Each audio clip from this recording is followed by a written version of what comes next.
Hi, I'm Jen, And I'm Sophia. and you're listening to Every Rom Com, the podcast where we have fun taking romantic comedies seriously.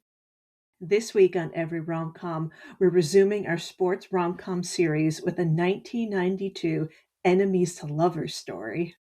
We'll learn a little bit about the sport of figure skating, including what exactly a toe pick is and whether the Pamchenko is even possible.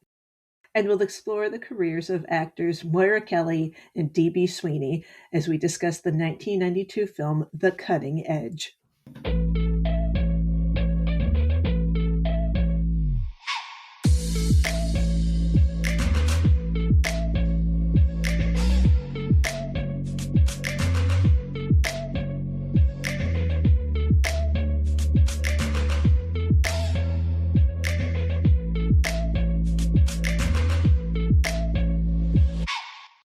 Hello again, Sophia. Hi, Jen. How are you doing? It is March 11th, 2026, and I guess I'm doing as well as any person can be in this hellscape. Yeah, yeah, Yeah, yeah. listeners, you may have noticed that the podcast has been on hiatus for a while. It started out as a hiatus because of my health wasn't doing too well at the end of last year, and then just as my health was starting to recover, um, Donald Trump and his terrible government started invading, the Twin Cities where Sophia lives, and I just felt like, how can I be podcasting about romantic comedies at a time like this? And even though things just seem to be getting worse and worse every day, at a certain point felt stubborn and I felt like, well, this is one of the things I do, and Yep, other film podcasts are podcasting, so I yep. guess we'll podcast again. But I admit that it is a very strange thing to be doing when the world is on fire. It is, but also not. I it's been so great watching these films, because you can't always be under fire. You've got to take the breaks. You've got to watch something completely fun and carefree and take yourself out of it for a minute. Otherwise, you crack. I mean, everybody's talking about this being a marathon, not a sprint, and you've got to pace yourself in order to keep showing up.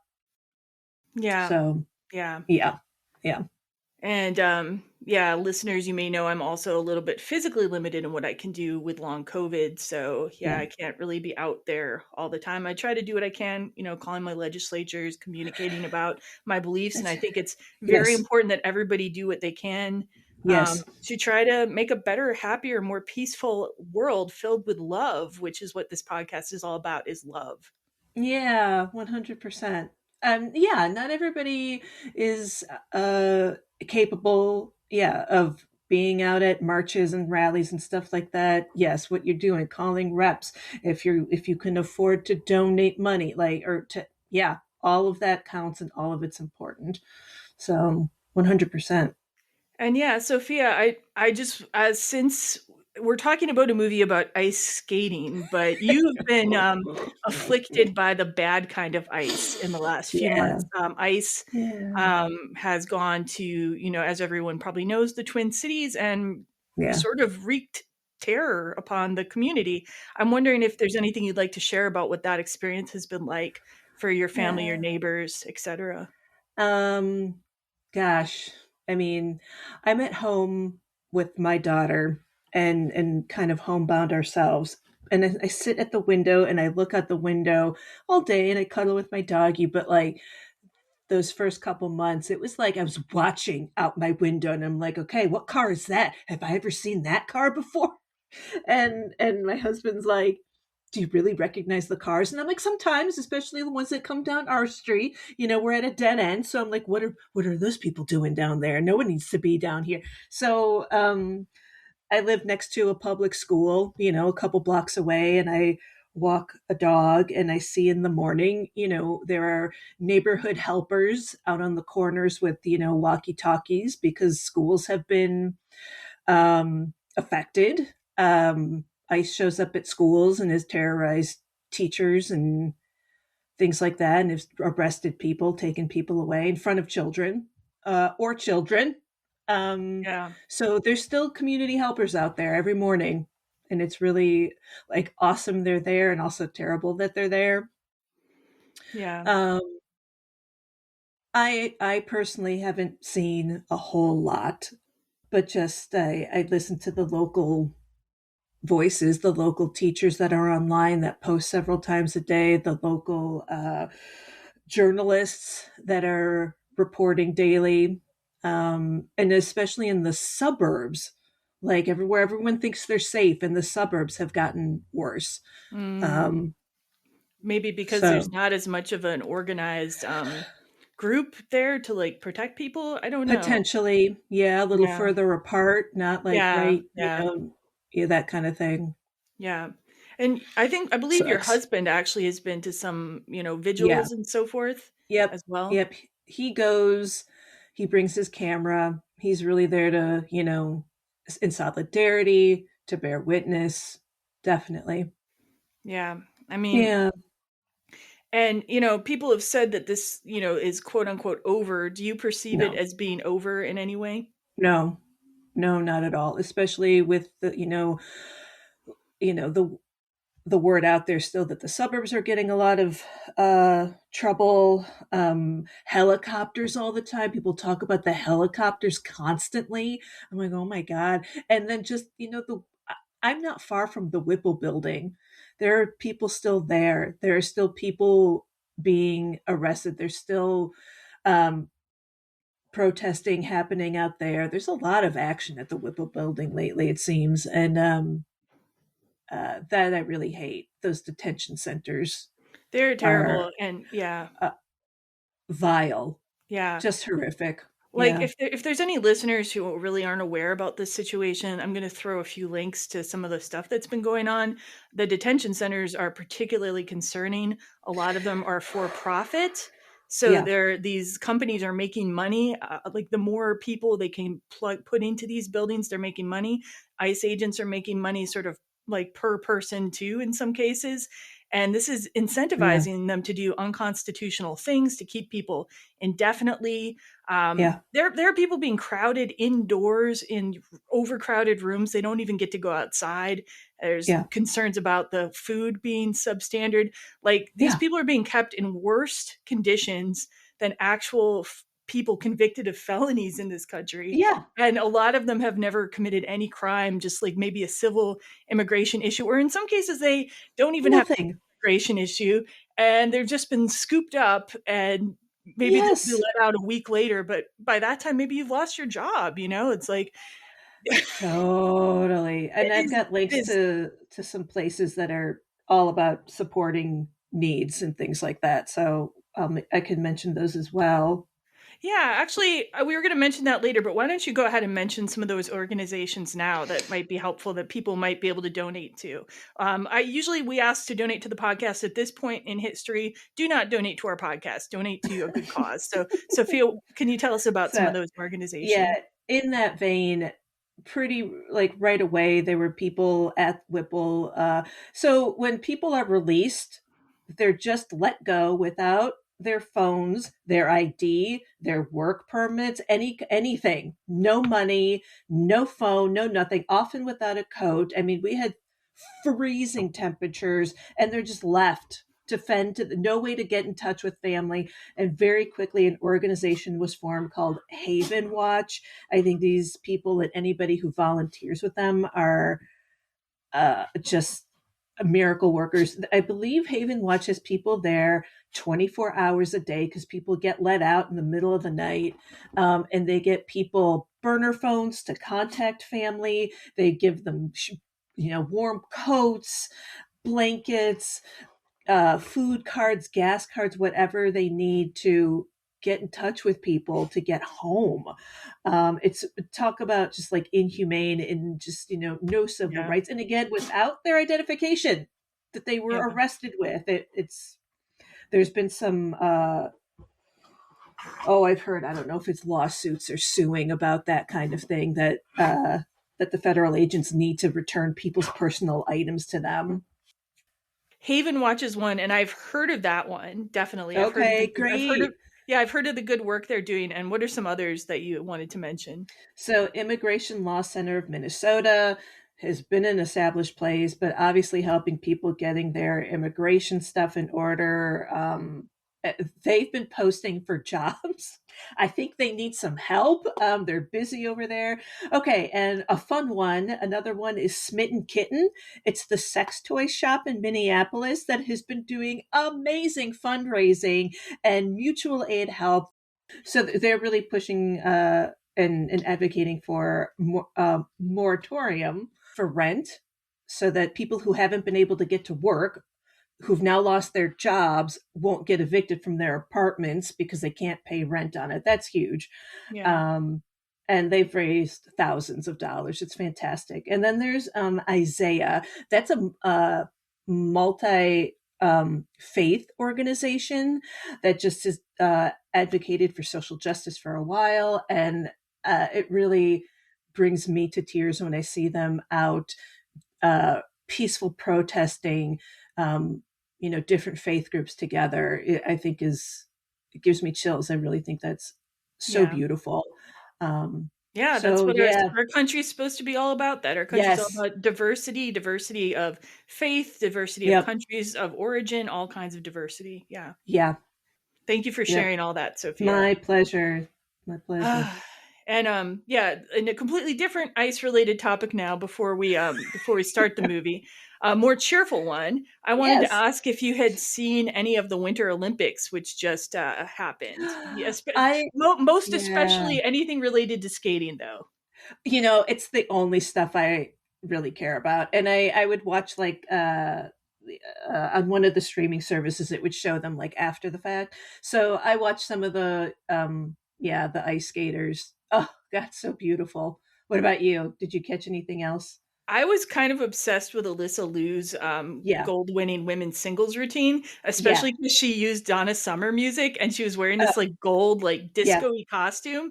And Yeah. like that right away, I'm like, oh, that's my people because I love that Yeah. kind of disco and sound. But then her routine was just so, it was like energetic and it was smooth and like you didn't feel stressed. You felt like she's No. got this. You know what I mean? You just felt Yeah. like this girl's got this. I'm not worried about her falling. And usually I'm Yeah. worried about these people falling, but with her, Oh I my just like, God. no, like I think she's got it. No, I know. No, really, it was so breathtaking, and you felt her joy. It was so beautiful, and really like what I saw anyway. Like her and a couple other the American skaters, just their vibe. It's historically such a, I don't know, neat and tidy persona, but she's got that raccoon, striped hair. She's got this crazy like piercing in her mouth, and they just seemed a lot freer. And yeah, I really appreciate her, and that piece was stunning. And just for fun, catch some of that curling action because that's a big deal in these parts. So Nice, nice. Lee enjoys the ski jump, so I don't really see it, but he likes the ski jump. We watch a little bit of that, a little bit of bobsled and such. yeah, yeah, So I did not watch hockey, but I did watch Heated Rivalry 2 times, and I'll be talking about that later in the episode. sure thing, sure thing. The women's hockey team, a bunch of those gals are from Minnesota. Yay! Nice, nice. Yeah, Yeah, Minnesota's a big hockey place, I guess. Yeah. yeah, it is. Okay, so before we get started today, a few notes. First, as usual, the beginning of the episode will have a spoiler free section, but listen out for our spoiler warning when it comes time if you haven't yet watched the movie. And we'd also like to remind you that you can follow the podcast on social media. Our Facebook page is Every Romcom Podcast and Blog. Our Instagram is at Every Romcom. Our Twitter handle is at Every Romcom Pod. And you can also find us on Blue Sky at Every Romcom. And as always, you can find the podcast at everyromcom.com. Send us feedback at everyromcom.com. And if you like what you hear, please rate, review, and subscribe to us on Apple Podcasts or wherever you get your podcasts. And you can also listen to our episodes now on our YouTube channel at Every Romcom Podcast. Please visit us over on YouTube and hit the subscribe button today. And Sophia has told us about a number of groups that we would love you to donate to. So I'll repeat those names. We'll put them in the show notes. Haven Watch, Immigrant Law Center of Minnesota, Smitten Kitten, and Isaiah. And those links are all going to be in the show notes for you. And yeah, let's get into the episode now. We will listen to the trailer for The Cutting Edge. It's 1 o'clock. It's 1 o'clock in the afternoon. I'm just about 4 hours late here, Rita. Rita. Anita. Gita. Gita. Close. Olympic star Doug Dorsey's the best hockey player in America, and he's about to retire. Kate Mosley was America's sweetheart. Until Hercules here learns how to lock his grip, this will have to do. And she's got a nickname that rhymes with rich. What a For both of them, the Olympics had become a faraway dream. Here, you try. Until someone Those are figure skates, pal. set up the ultimate blind date. Who the hell do you think you are? I'm a guy who came a long way for lunch. Please don't let me keep you from the trough. Enough! The king of the rink and America's ice queen just became a team. Don't quit your day job. Would you please put me down? Ah, you cretin! Guess that move needs some work. You've been doing what? I've been doing a little figure skating. Finger painting? As a matter of fact, I do have a boyfriend. What do you do, keep him chained up in the basement? I don't like to see her upset. If I was you, I'd invest in blindfolds. Are they gonna get it? Before they kill each other? You look really nervous. How nervous are you? Dorsey and Mosley, the American Olympic team's best shot at the goal. You're falling for him. Oh, that's crazy. In case you've missed it, I am throwing myself at you. Get out of my way. No problem. I've been practicing that move for a year and a half. D.B. Sweeney, Man, would I love to see you play hockey. Moira Kelly, Any day.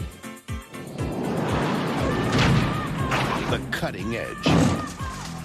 It's not like his nose was perfect.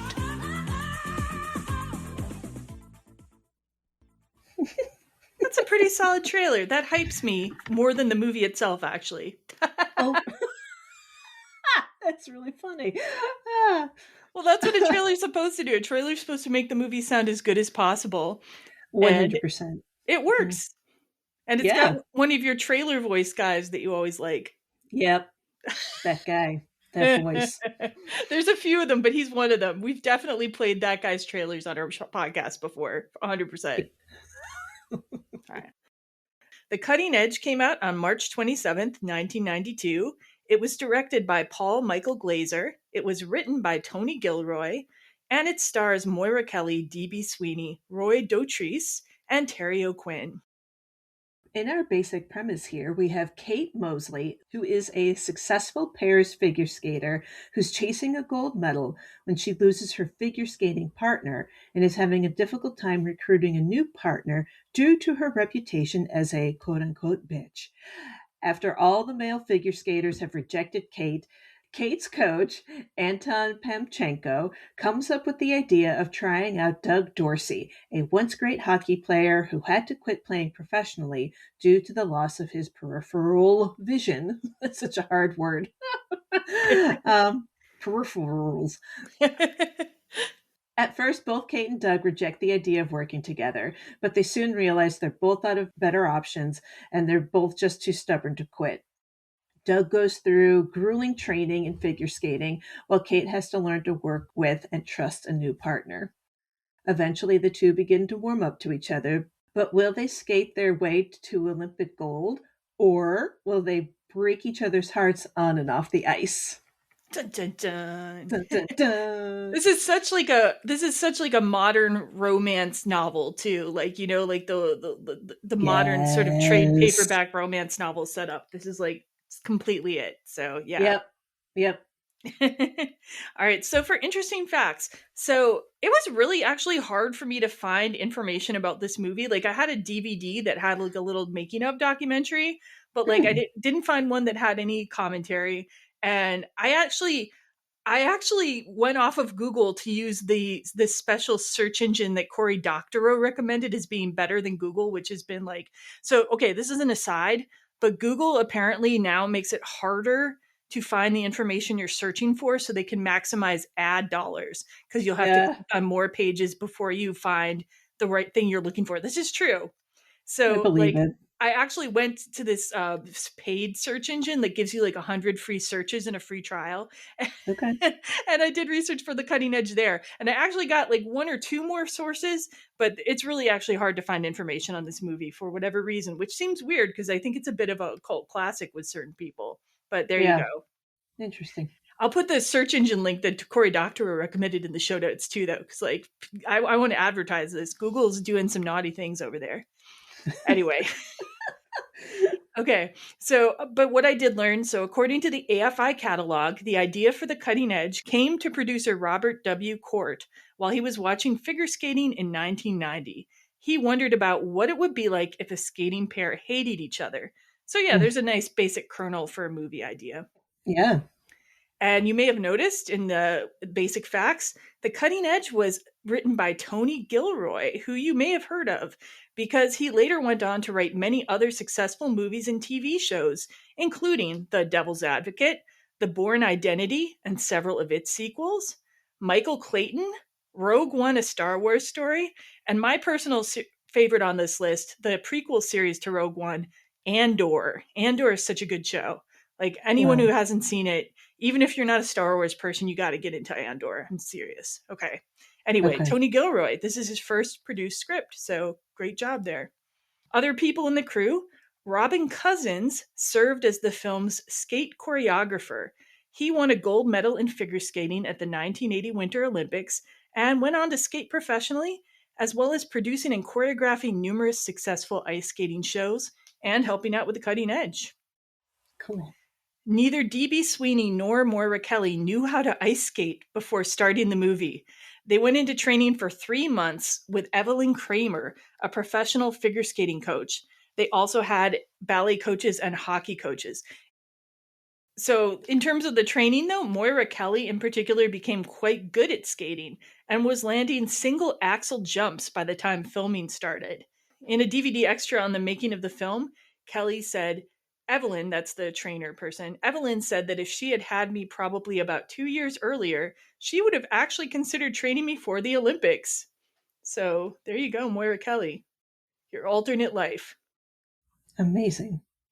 Despite this quick progress, doubles were used for most of the skating scenes. And this is particularly true because Moira Kelly fractured her ankle a week into filming and spent a month in a cast. Yep. She spent a month in a cast, which they had to hide in a lot of scenes. Holy smokes. Yep. D.B. Sweeney and Moira Kelly bonded over their months of skating training and became friends on the set of the movie. They both said they very much enjoyed filming it. Nice. And 2 other sports comedies were released the same weekend as The Cutting Edge, Ladybugs and White Men Can't Jump. So it was a big weekend for sports comedies. Despite its sports movie competition, The Cutting Edge grossed $25 million, which isn't a ton, but, it's not nothing. And it enjoyed further success on TV and at video stores. So The Cutting Edge's popularity inspired 3 straight-to-video and TV movie sequels, The Cutting Edge Going for the Gold in 2006, The Cutting Edge Chasing the Dream in 2008, and The Cutting Edge Fire and Ice in 2010. And I will briefly review these near the end of the episode because I did watch all of them, dear listener. Oh. you dedication to the pod. Good job. Neither Kelly nor Sweeney participated in any of the sequels due to script concerns and the low suggested salaries they were going to receive. But their characters were recast and used in a supporting role in the first sequel. Kelly and Sweeney have both said that they are frequently recognized for The Cutting Edge. Sweeney says that he's actually had strangers yell "Toepick" at him when he's fallen down in public. Agree. I know. Sweeney told Entertainment Weekly in a 2014 interview that it is one of the movies he's shown to his young daughter, and he thinks it really holds up. He said, quote, "It's a movie that makes everybody happy, and it doesn't have a mean bone in its body. And I think it does what movies are supposed to do. I'd love to be in another movie like that. So, yeah. Yeah. All right. So we heard DB Sweeney's opinion about the movie. Now, on to our opinion about the movie and our history with the movie. So, Sophia, why don't you head us off? Sure. Yeah, like I just said, I don't remember previews or anything. I don't remember commercials. So I must have seen it, you know, renting the DVD. I don't remember when, though. Not the DVD. Not the DVD. That would have been the tape. The VHS, the tape. What in Sam hell? No, totally the tape. And like once I did, I saw this film a million times. Really? Okay. Yeah, oh yeah, so many times. Mm-hmm. The first time I remember seeing this was at our high school friend Heidi's. Like she had this New Year's party, and like it became a point of contention that every year she wanted to watch The Cutting Edge at this party.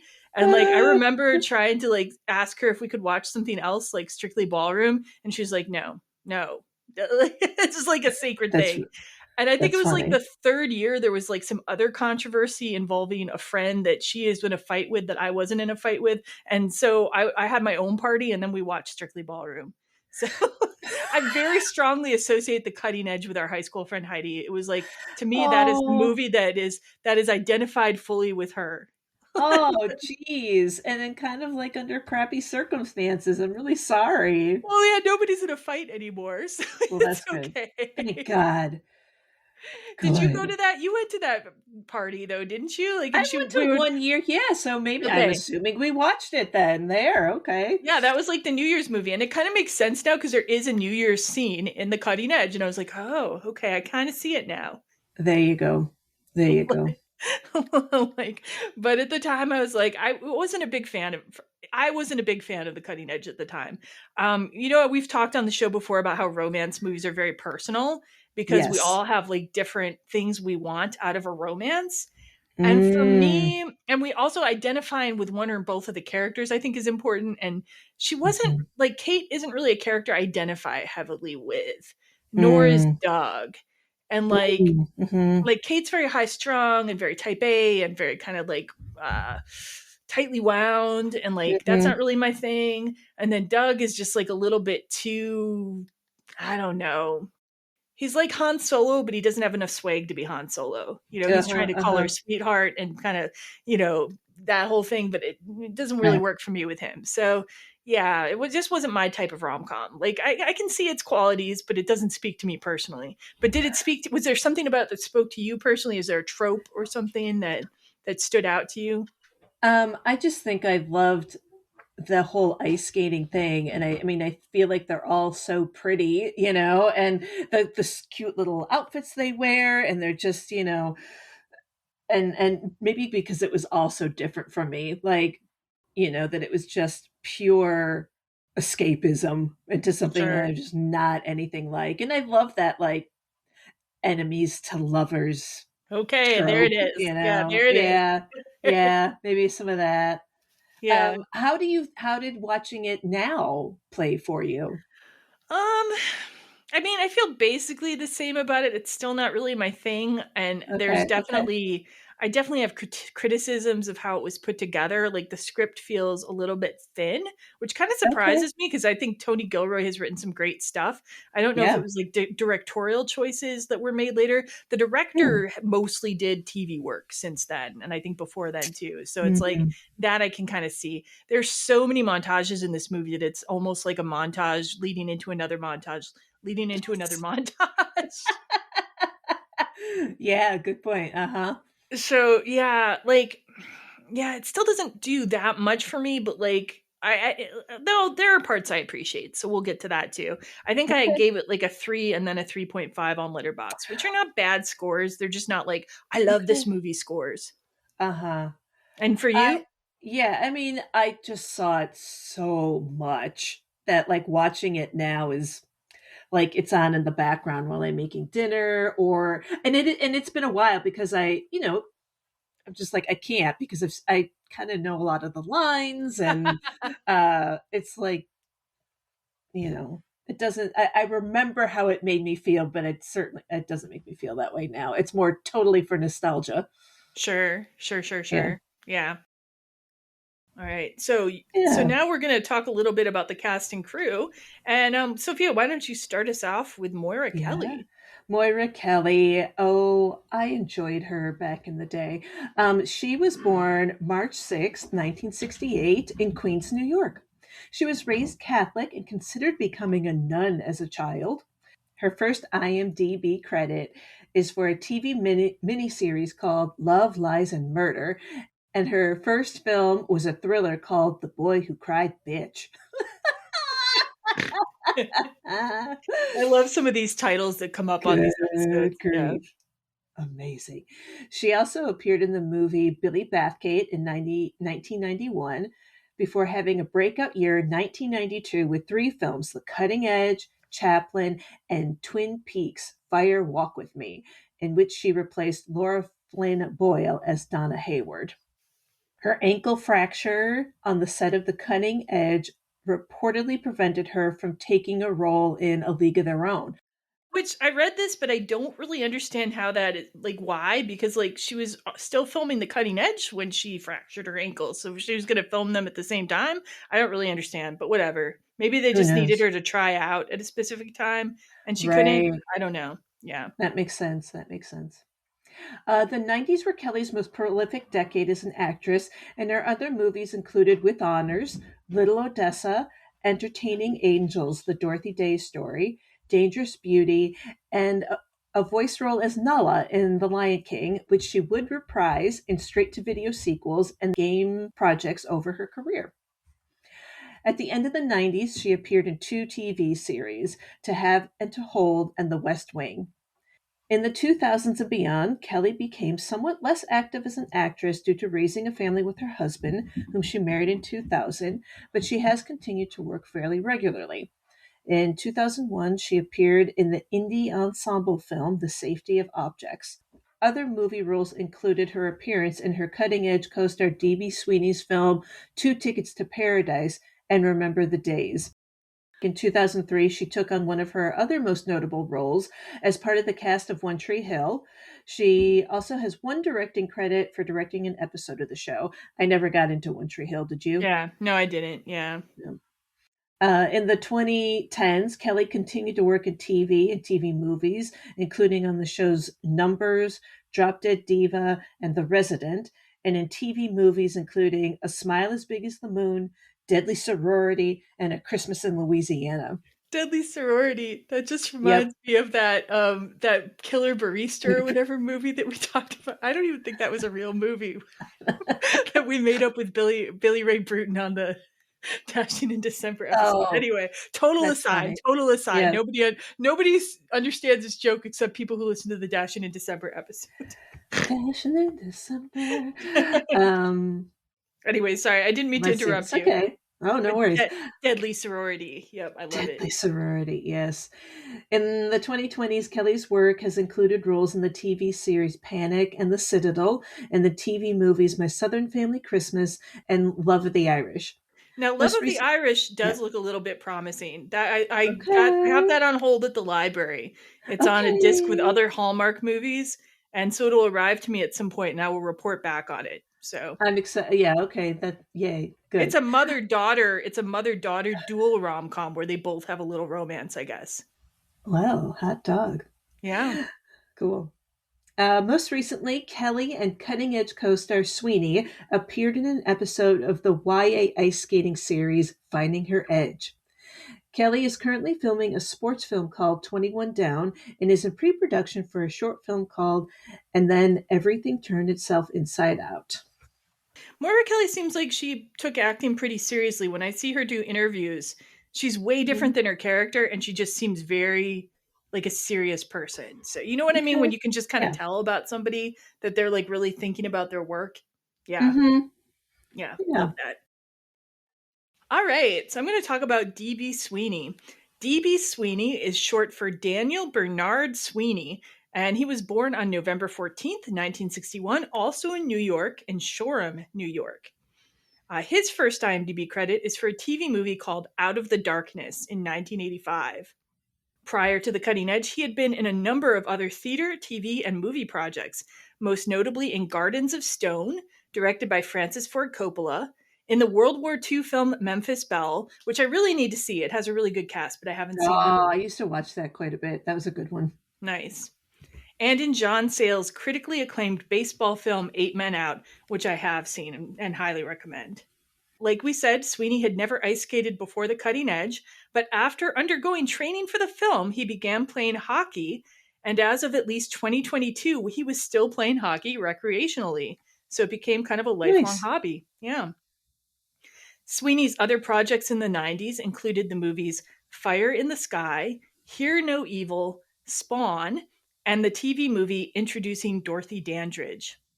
He also appeared in many episodes of the TV shows Strange Luck and C16 FBI, which I can't say I've ever heard of those shows, but, I haven't heard of a lot of shows, so there you go. Sweeney began the 2000s with a part in the movie After Sex and a voice acting role in the animated film Dinosaur, as well as a recurring role on the TV show Once and Again. His other early 2000s roles included voice acting in Brother Bear, TV work in the show Life as We Know It, and the miniseries Special Forces Untold Stories. So, and then, as we mentioned, in 2006, Sweeney wrote, directed, and starred in the comedy 2 Tickets to Paradise, where he cast Moira Kelly as his wife. He has one other writing and directing credit for a short film called Two Dumb Mix in 2019. Okay, then. Sweeney's other work in the late 2000s included the Spike Lee movie Miracle at St. Anna and roles in the TV shows Jericho, Crash, and Criminal Minds. He was very active in the 2010s with a mixture of TV guest appearances on prominent shows like CSI New York, Castle, and The Closer, recurring TV roles on shows including 2.5 Men and in the miniseries Sharp Objects, roles in prominent movies including Taken 2 and Chirac, and many roles in smaller movies and TV movies, including the very intriguing B movie Swamp Shark, which I now have to see. It is, as you might expect, about a shark who ends up in a swamp. So amazing. Clearly an important movie that I definitely need to see. That's funny.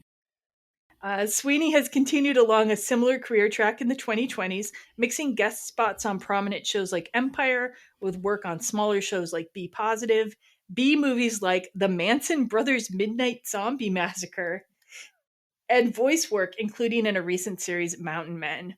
And as we mentioned before, he, along with Moira Kelly, appeared on the YA figure skating show Finding Her Edge, which I tried to watch that show, and it's too Netflixy. It repelled me almost instantly. You know what I mean? Like some of the older Netflix stuff is really good, but some of the newer Netflix stuff, it's like that it's been made for somebody who's on their phone. Okay. You know what I mean? Okay. It's just yes. Which ironically makes it harder to pay attention to. Anyway, this I've probably whined about this on other episodes, so I'll stop.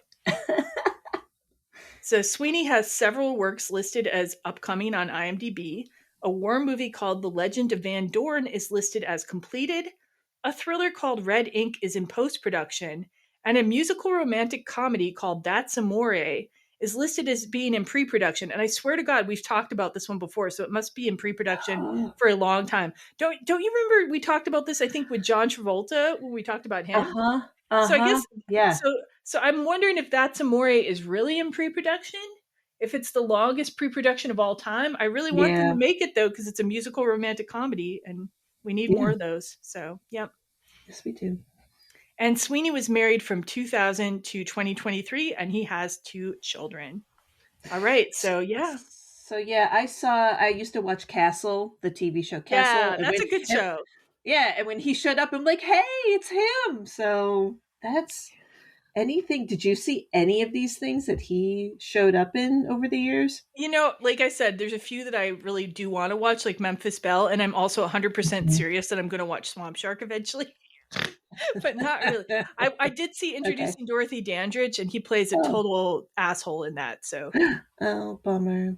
Yeah, definitely not going to fulfill your rom-com needs to watch his role in that. Yeah.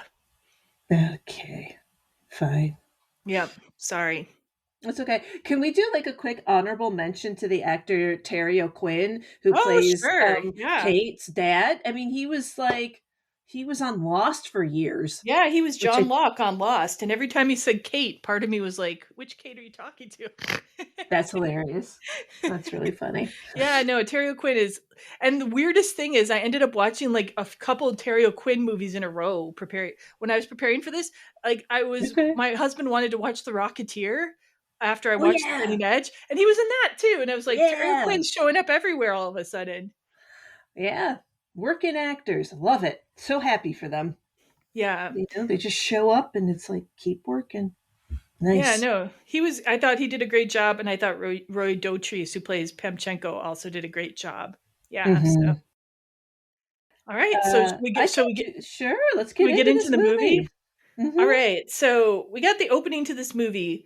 And even though it's a movie about figure skating, we start with hockey skates kind of skating into frame. We only see the skates in the lower body. And then it cuts to DB Sweeney waking up kind of in a panic. It's almost like playing hockey was in his dream. You know what I mean? Mm-hmm, mm-hmm. Yeah. Yeah, he wakes up in a panic having slept in the day of his Olympics hockey game. And there's this whole gag with like his alarm didn't go off because like he wanted it set for 9, but he's sleeping with this German girl and she's like, alarm 9. And you're like, oh, alarm no. You know, Oh, so, oh, so silly. that's funny. That's funny. 9. Anyway, but but he's sleeping with this girl, he doesn't know her name, and like kind of establishes him as a, to use old terminology, a playboy, or newer Mm-hmm. terminology, a fuckboy. So yeah, Mm-hmm. he's sleeping with all the ladies. Like we're going back and forth in this movie. This is a movie that has POVs of both the male and the female character, which I tend to like. Mm-hmm. We cut to Moira Kelly's Kate, who is prepping her Olympics performance at the '88 Calgary Olympics, and she is having a fight with her coach. Coach says to her, I want to see your ass in the air. And she says, until Hercules here learns how to lock his grip, this will have to do. And she skates away, lifts her skating skirt up, and shows him her butt in her little skate briefs.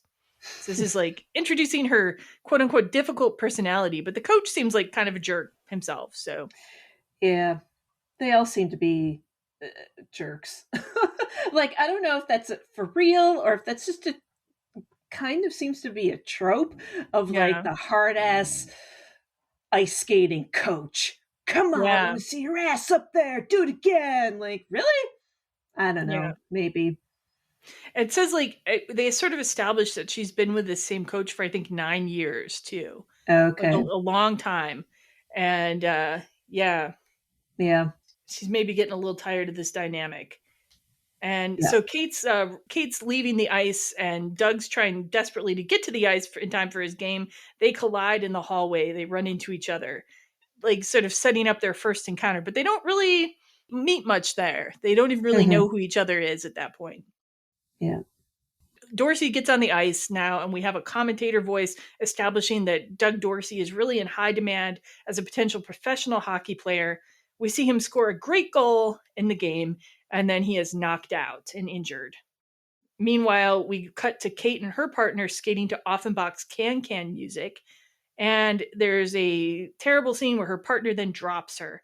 And like, okay, this whole thing, like, it looks like she's cutting him with her skate blade. So like she blames this fall on her partner, but like to me it always looks like it's her fault. Like how did you read that when you're watching it? I mean, it just looks like it looks like her skate, didn't come over his shoulder, and then she got tangled up and he dropped her. Yeah. I mean, it looks like an accident, and whose ever fault it is, This is like a plot point in the movie, though. I feel like the movie's trying to make you believe that it's the guy's fault, and then we find out later. Sorry, it's kind of a spoiler, but kind of not. That it's like, oh, it's actually her fault. But I'm like, this is not a shocking revelation to me. That's funny. Anyway, like I mean, it's not like I think she's a bad person. I just, right. Yeah. Anyway, well, it's like he didn't get her over or something. Somehow, it was his fault that he didn't, help her over in time, and instead dropped her or whatever, and her leg got caught. And could be both their faults. Yeah, I'm no skating expert. Yeah. Yeah. But then like he drops her and he just kind of leaves her there. Like he doesn't skate over to her or anything. She's just kind of sitting her butt on the ice, and it's very sad. Yep. Yeah. And then we have a scene where Doug's at the doctor and he learns that he's lost his peripheral vision, which I can see how that would be really important in hockey. I was trying to determine if this would also be very important in like figure skating. And Yeah. I could not find a straight answer on how much you need your peripheral vision in figure skating. So Yeah, I thought about that like just this year. Like I'd never cared about it before, but I'm like, wouldn't you need that for figure skating too? Like you've got your hand out in the back, and I guess you wait to feel that someone's in your hand, but you can also kind of see that they got whatever. yeah, I don't know. I think probably not as important as hockey though, because you actually have to see that puck. Like you can't feel Sure. the puck, but you can Right. feel your skating partner. So there would be other ways for you to kind of sense what's going on, I suppose. Yeah. Mm-hmm. All right. So now we do one of our classic cuts 2 years later. And this establishes us as 2 years before the next Olympics. So that's important. Mm-hmm. We do a cut to the classic way of indicating that someone is living a blue collar life, smokestacks in the background. And Doug is coming home from some kind of random factory job that he's working. Yep. Yeah. Yeah. Realizing that he's supposed to be in Minnesota, and I'm like, where's that factory supposed to be? Like, where? I don't. Thank you. I would have been like cornfields. Like that's Yeah, maybe a little more. it is so East Coast like looking. It's like Jersey or something. I'm like, or Pennsylvania. It's like they got the Pennsylvania. That's it. yeah. Yes. Like they got the factory from All the Right Moves with Tom Cruise in there or some shit. Like it's like, yeah, like I thought this several times when watching the quote unquote Minnesota. The bar too does not seem like a Minnesota bar to me. Oh, I'll have to think about that. I'll look Well, at the music, Yeah. the music they're yeah. playing, and kind of the way people are interacting with each other, it felt way more like East Coast or maybe a Coast. little Southern to me, but like Okay. not. It Yeah. didn't feel Midwest to me. So I'm thinking, I don't know, guys. I don't know if you've Maybe been to Minnesota. this writer, who is it, Tony Gilroy. Tony Gilroy. Don't hold it against him because he's made some good Right. stuff. Yeah. Oh yeah, fine, but I don't know if he's from Well, but he wrote it, but he isn't the one who production designed it. You know what I mean? Sure. And I'm sure there are factories that exist in Minnesota. It's just probably not. It's probably not the main thing that you would expect, but yeah. No, it's not the first thing I think of. Anyway, so Doug is leaving his blue collar job and he's going to a bar called Dorsey's Penalty Box, which his brother seems to own and also bartend at, I think, is what we're supposed to get from that. Mm-hmm. We learned that Doug has been playing amateur hockey and still trying to get a job with a professional team, like writing out letters and sending them and getting back rejections. Oh. Yep. So sad. He's trying. Yeah. And then we cut back to Kate 2 years later, and she is in the process of rejecting yet another skating partner. And she has a new coach, though, Anton Pamchenko, a definite upgrade. We learned that she's had 8 partners in 2 years. So, yeah. Oof, rough. Pamchenko says that he can't find any other male figure skaters. He's talking to Kate's father. He says, I am at bottom of barrel. And then Kate's father says, then you find another barrel. And this is when we cut to Pamchenko recruiting a skeptical Doug. So now Pamchenko successfully recruits Doug to come to Kate's. I think it's in Greenwich, Connecticut. It's supposed to be, which is a very rich place. And Kate indeed is very rich. Her dad has some kind of mysterious rich person job or something, and she has her own ice skating rink, which they've interviewed a lot of figure skaters about this movie and what's realistic and not, and like all of them were like, her own rink, come on. Yeah, I think it's already pretty bougie if you can just like secure your own private time on a rink, but not have your own rink and your like on your property, right? Yeah, like I don't even know how much that would cost to maintain for a day. I can't imagine. That's something. Yeah. You'd have to have your own like Zamboni or some shit too. Yeah, right? they have a scene with one, or yeah.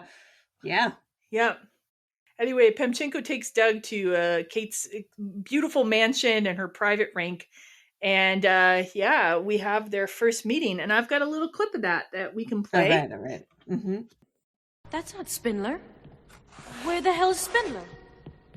I thought you said he'd be No, here. you said Spindler. This is Dorsey. Mr. Douglas Dorsey. Dorsey? Never heard of him. Douglas is beautiful skater. Oh, you're that hockey player. How you doing? Nice to meet you. His tryout.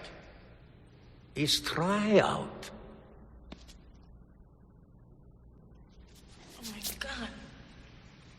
What, my hand? Well, what do? Soak them in battery acid?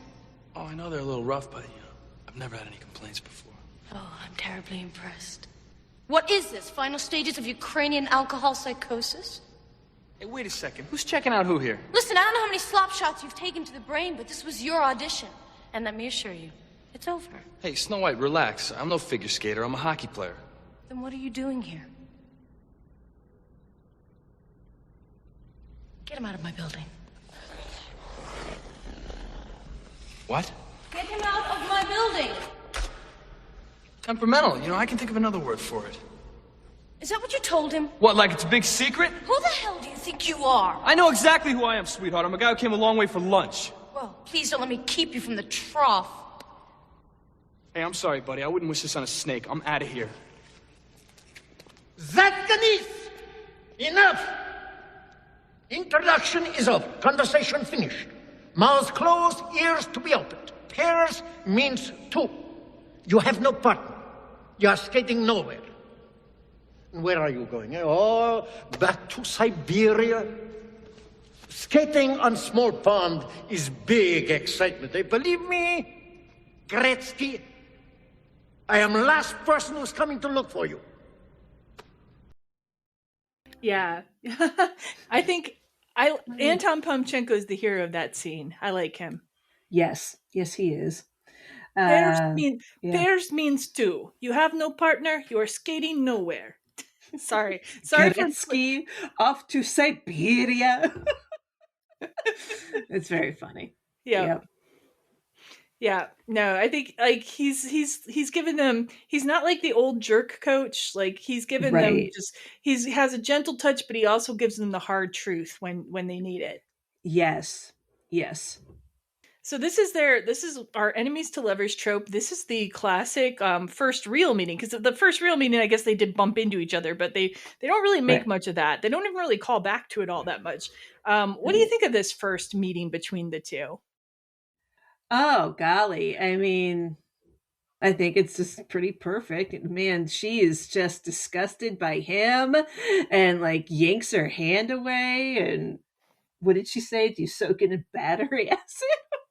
Man. Yes, I don't know. that accentuates their blue collar or upper class, lower class dynamic. Yeah, that they've got. Yeah.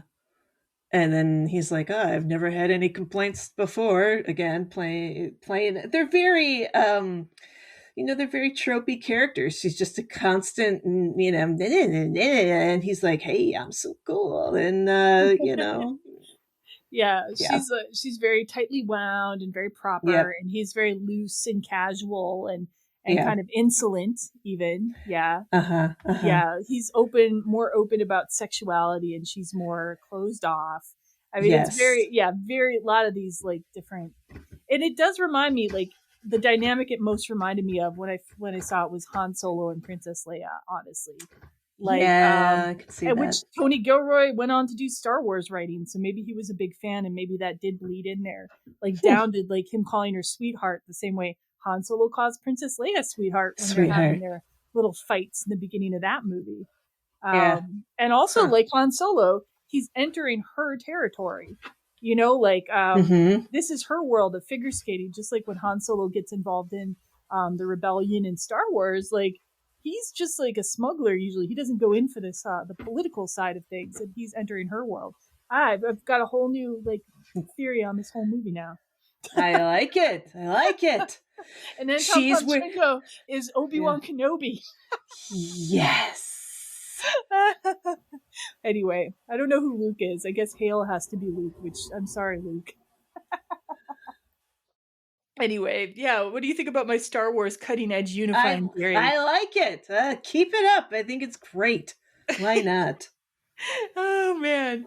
And would Terry O'Quinn be Darth Vader? Okay, we're taking this too many places now because he's not really bad. He's not really bad, so I don't know. But whatever. he does wear a lot of dark suits, and he's got this power. He's big and powerful.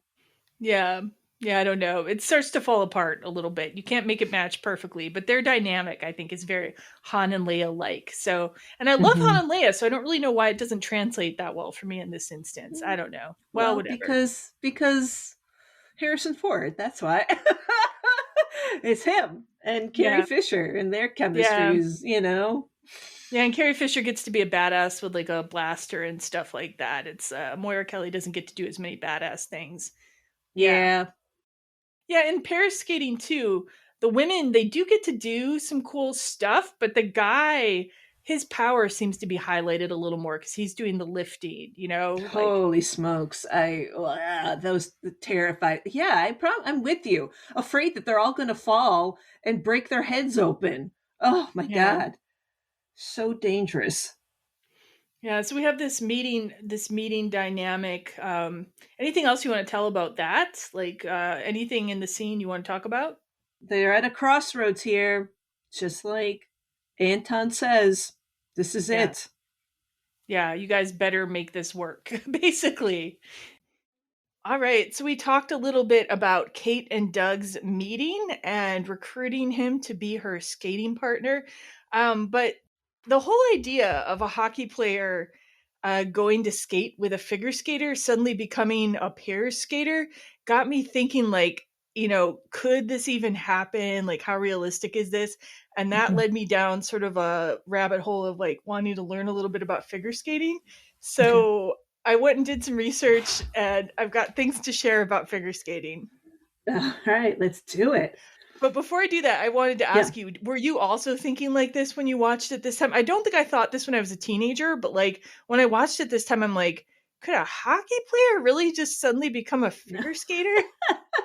I have never asked that question while watching this movie. Really? I really think I don't know. I just find this film so harmless and like low brain stakes that I really don't question much about it. And the way you said how it's like mostly montage, I'm like, I watched it again and I'm like, oh gosh, yeah, it sure is.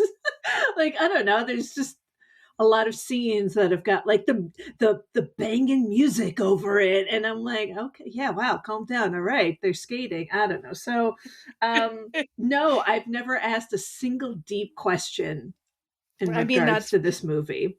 That's fine. I know I didn't when I first watched it, but when I watch it now, I'm just like, really? Because it seems like there's a lot of very specific training and skills involved in both of these sports. Anyway, totally. Yes. So I'm gonna address that point in a minute because other people have asked the question and answered it before me. But yeah, the montage thing too, like just to piggyback on that really quickly, I feel like, and I wonder, I would love to see the original script for this, and see heart-to-heart scenes that were cut out, connective fabrics, tissues that were cut out, because it really feels like there's a few places where there's something missing to me, and we can talk about them when they come up. Yes. Okay. Yes, I'm excited to talk about that. All right. So, but for now, a little bit about figure skating. So, I looked up the history of figure skating. This begins with you have to know about the history of ice skating. History.com says, quote, the earliest evidence of ice skating dates to approximately 3000 BC, when inhabitants of Scandinavia and Russia filed and fashioned the shin bones of large animals, such as horses, deer, and sheep, into skates for wintertime travel on frozen lakes and waterways. Since these primitive skates strapped to their feet lacked edges, skaters relied upon poles and staffs for propulsion. But I'm like, figure skating began with like animal bones on people's feet. Can you imagine? I mean, well, maybe not figure skating, but ice skating began with like animal bones. Isn't that wild? Isn't that amazing? It is wild. I love the the imagination, the invention, and it's like, well, what's a more efficient way to get across this lake, Let's Yeah. glide across. Yeah, brilliant. Incredible. So by the 14th century, the Dutch had created skates with sharpened steel blades. And then these skates, which more resemble our modern skates, spread to England by 1660. In the 1740s, the first known figure skating club was formed in Edinburgh, Scotland.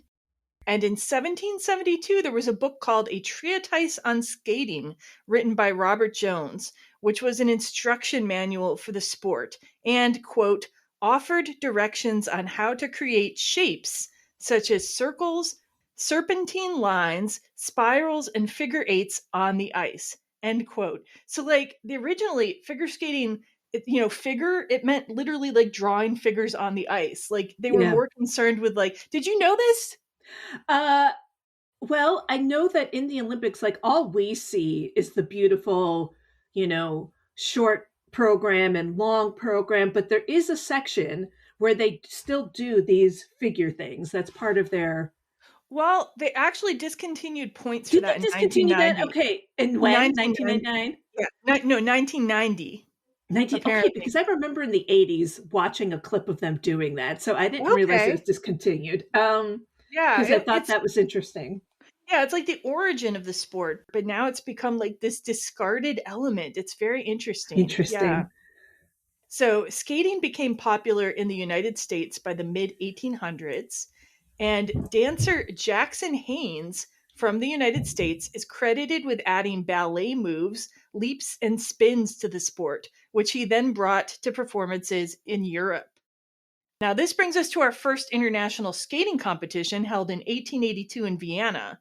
And it was at that competition that Axel Paulsen from Norway introduced a jump with 1.5 rotations, which became known as, what do you think?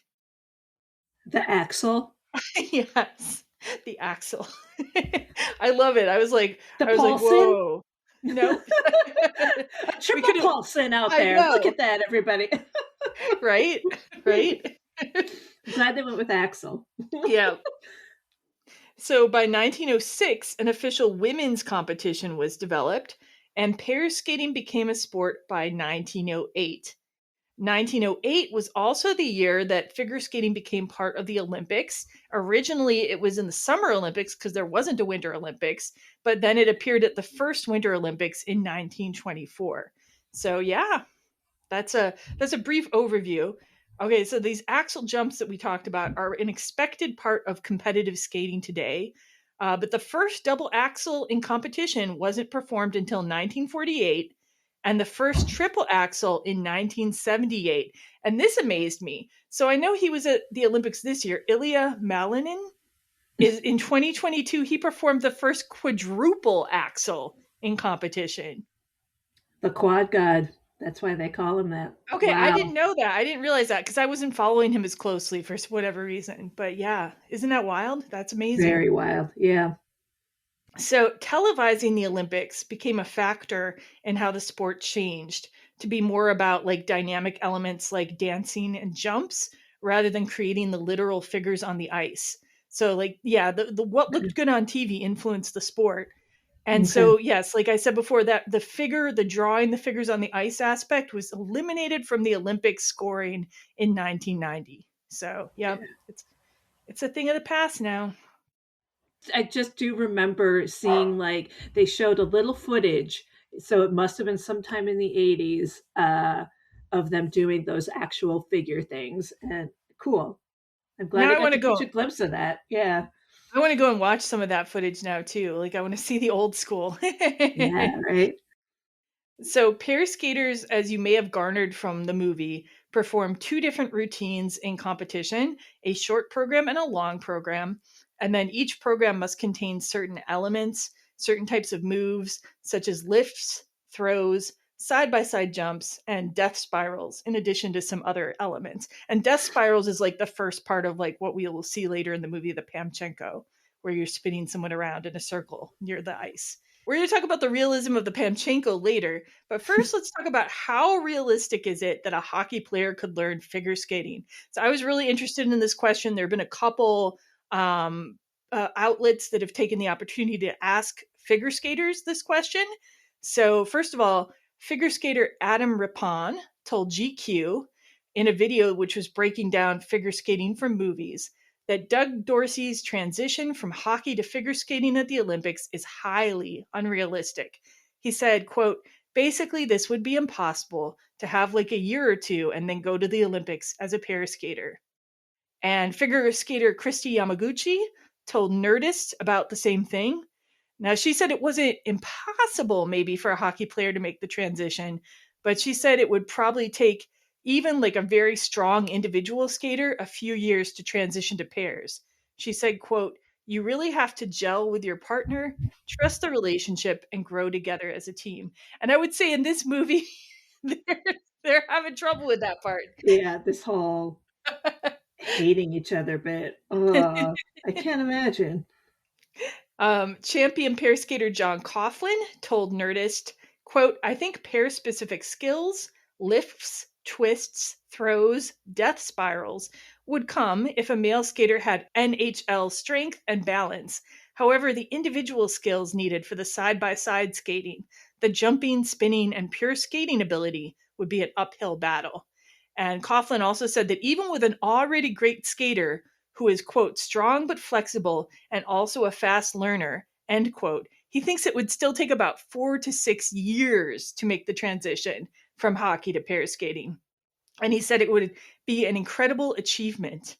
And then like beyond like whether you could go from being a hockey player to like a pair skater to like be able to go to the Olympics with that is like, you know, that's another thing too, because like even really strong figure skaters who've been doing it their whole life, they don't necessarily do that, right? So yeah, so basically while some of these skaters had nice things to say about the movie, that they enjoyed watching it, they were like, nah, it's not happening. Yeah. I mean, I think you could have a much shorter, more realistic movie if Kate just decided to become a single skater. Yeah, I don't know what the deal is, like why a doubles wouldn't try to transition to singles. The only thing I could like really, I tried to find articles which address this idea, but like the only thing I could really find is that maybe you're expected to do more difficult jumps if you're a single skater versus a pair skater. Like I think it's more common to see like a triple axel, for example, as a single skater than a pair skater. Okay. But that's my guess. You know, she would have to rely more on her own athleticism and things like jumps when maybe she's used to different types of athleticism as a pair skater. Sure. Yeah, Like that's my guess. Like the lifts and stuff like that. Yeah. Interesting. I found more about how single skaters don't often become pair skaters as much because women, if they're a certain height or like weight, it's more difficult for them to be a pair skater usually. So that transition can be difficult just for pure physicality reasons. Yeah. Sure. Anyway, yeah, that's the information I found. Very good. All fascinating, the history bit, and yeah, well, you know, why not? It's fun to ask the question. Is this remotely possible? Yeah. And no, not really. but I'm okay with it. I'm okay with it.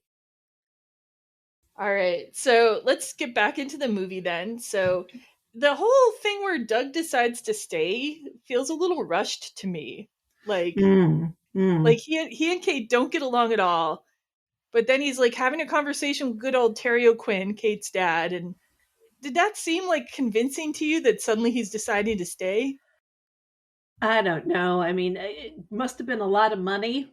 And I guess we're just trying to, you know, get this idea about this guy, Doug, who's like, you know, you've put a challenge in front of him, you know, I'm going to be that guy. I'm that guy. And let's go double or nothing. Like, I guess, I mean, if it's his ego and the money. And didn't Pamchenko say this is the end of the line for you? Yeah. So yeah, could be some of that already floating around in his head. And yeah. So we come back to good old Pamchenko. And Doug Pamchenko. and Kate are going to practice again. And Pamchenko says, "Man and woman together make flower. Doug, you are the stem. Katya, you are petal. Together we make flower." Apologies for my bad Russian accent. I haven't practiced it in a while. It's all good. But nice analogy. But Especially because Kate's so prickly. Is she a thistle?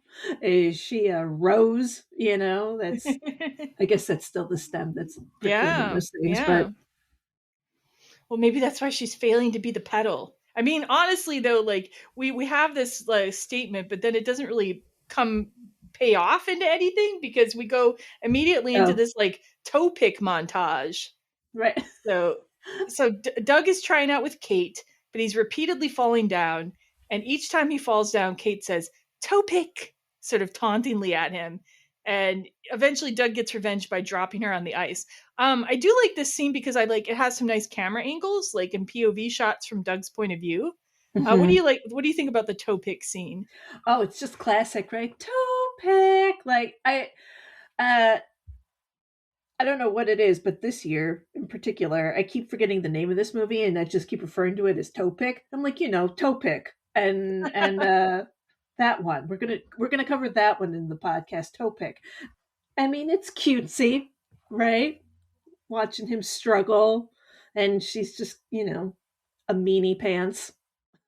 Yeah, I Like, guess again, why would you want to be partners? Like, and why wouldn't she be helpful to her partner? Yeah. And this is probably one of the reasons I've never related very strongly to this movie, because it's like, I'm not a mean person. I tend to be nice to people.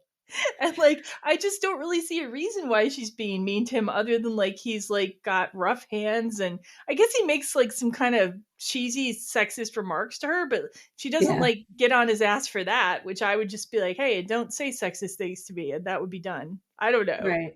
I did have a theory about her personality, and I don't know when to bring that in, if it's kind of in the spoilers. I might save it, but I have a theory about her. Maybe if you think it might be in the spoilers, maybe we'll save it.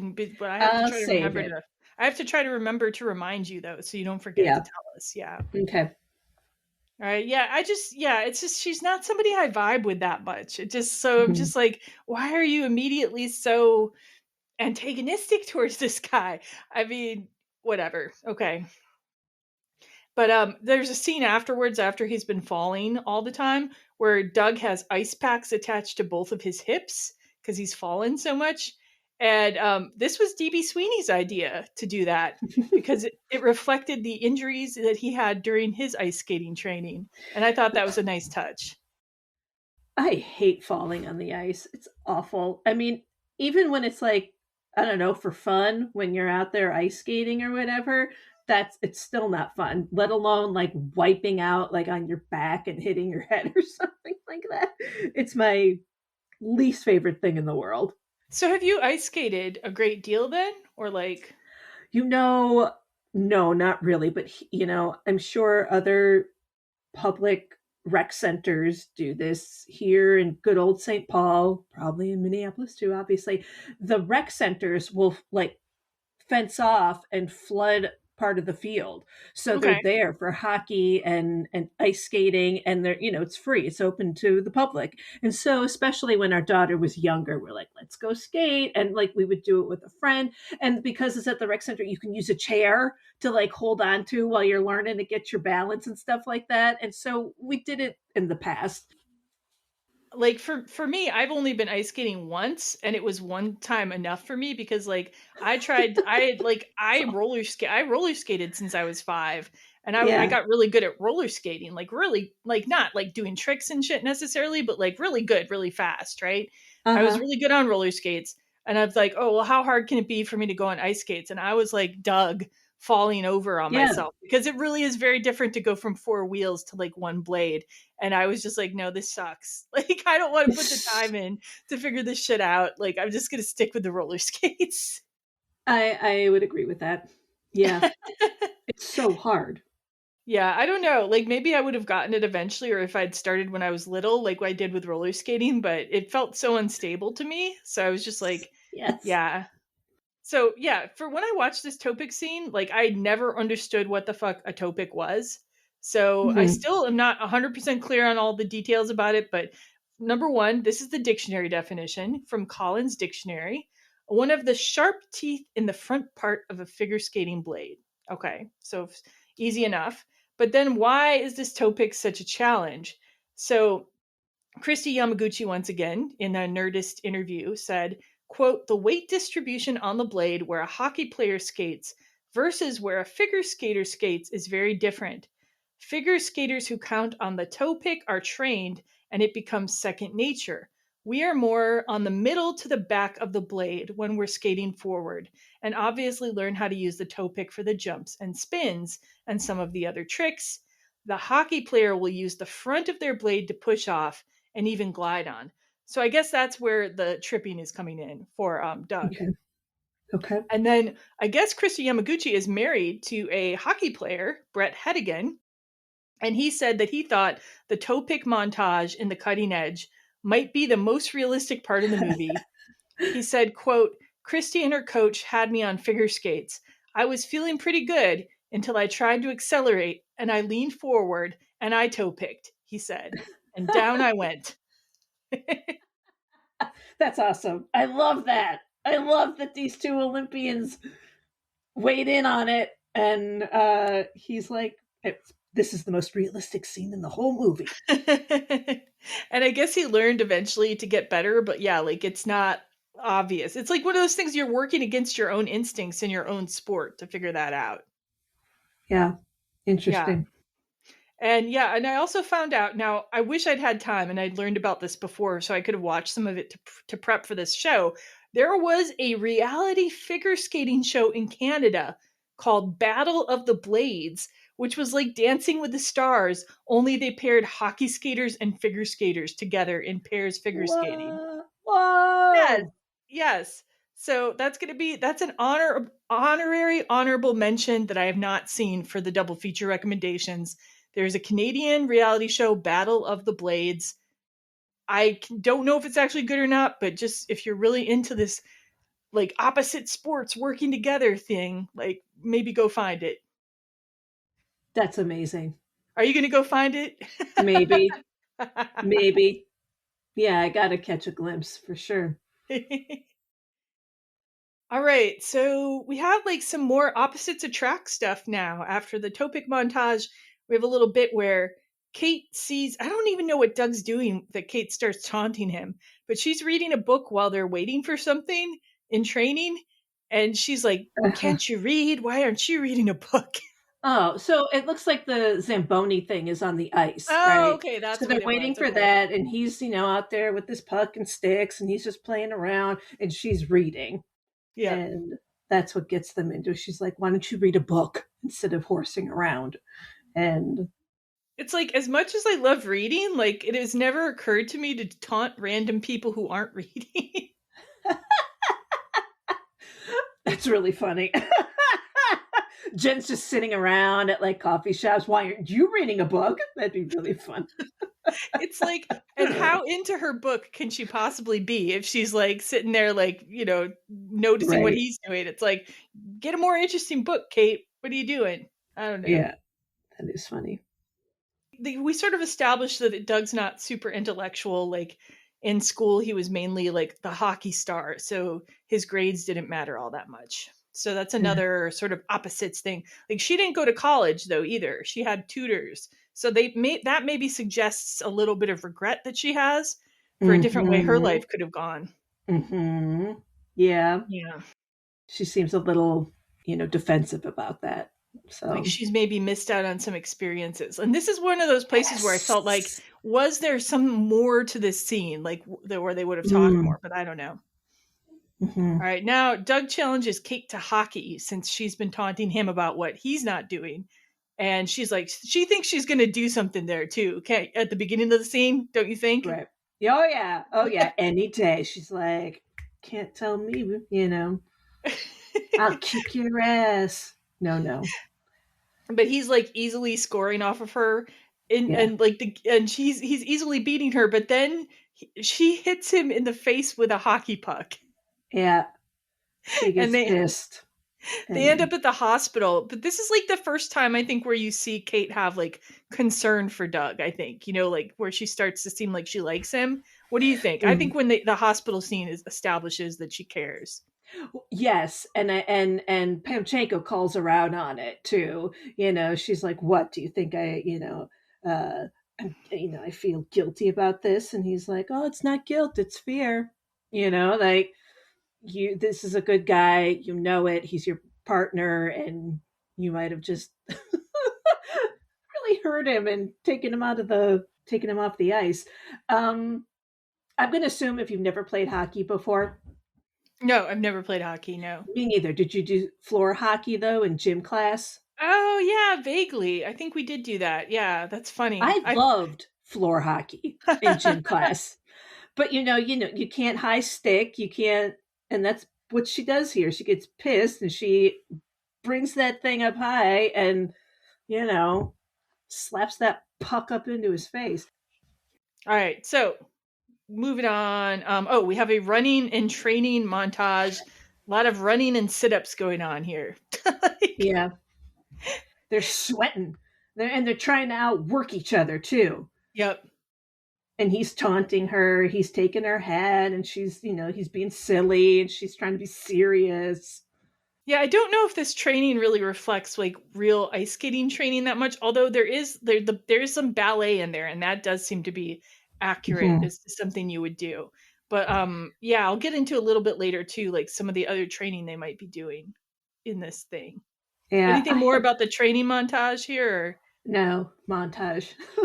I almost was going to count how many montage and montage-esque scenes there were, and it kind of got out of hand. So I'm like, well, half the movie is just a little montage. I thought about that too, but then I didn't really have a chance to rewatch the movie, so I'm just like, I'll let it go. I was researching ice skating and learning that people used to ice skate on shin bones. So, there you go. That's important. All right.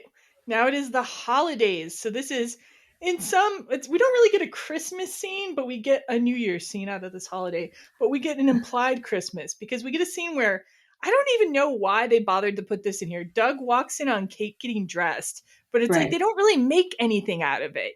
There's not really sexual tension. It just more seems like he's inconsiderate. Yeah. And again, we've already established that he's, a playboy. So why do we need another one? Because she's like, get out of here. And he's like, it's nothing I haven't seen before, Kate. And and then that's it. She's just in a towel. And you're like, okay. Yeah, there's no real sexiness. There's no real vibe. You don't really get a look from him where he's like, ooh, or like a look. Yeah, so it's like that would be the point usually of that scene. Like that's a classic trope scene in a lot of things where it's like the guy notices for the first time, oh, she's kind of hot. Right. Like there's no heat. There could have been a little heat.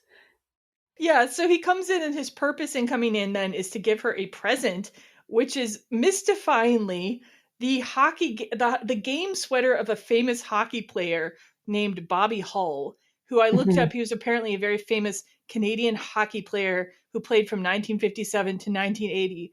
But this seems like a really random present. Like, unless there should have been another scene establishing that Kate had really come to like hockey or something. Maybe they're watching a hockey game together or something. Anything. Well, there's a scene before where he's talking to Pamchenko. He's like, what do I get her? She's got everything. What do you get the girl that's got everything? She's got the house, she's got the clothes, she's got the this and this and that. And so that's why, she doesn't have this, but it's like he's had it for 15 years. It's a big deal to him. It's very personal. So I'm like, I feel like Doug's got feelings for her already, I guess. For me, it just felt so random though. It's like the present, he would think was good himself. And she does the same thing. She gives him a present that she would think is good, but it's also a little condescending. She gives him Great Expectations, the book, which okay, I'm sorry. As somebody who's really into literature, that is such a basic choice. Come on. What would you give? What would you give for a book?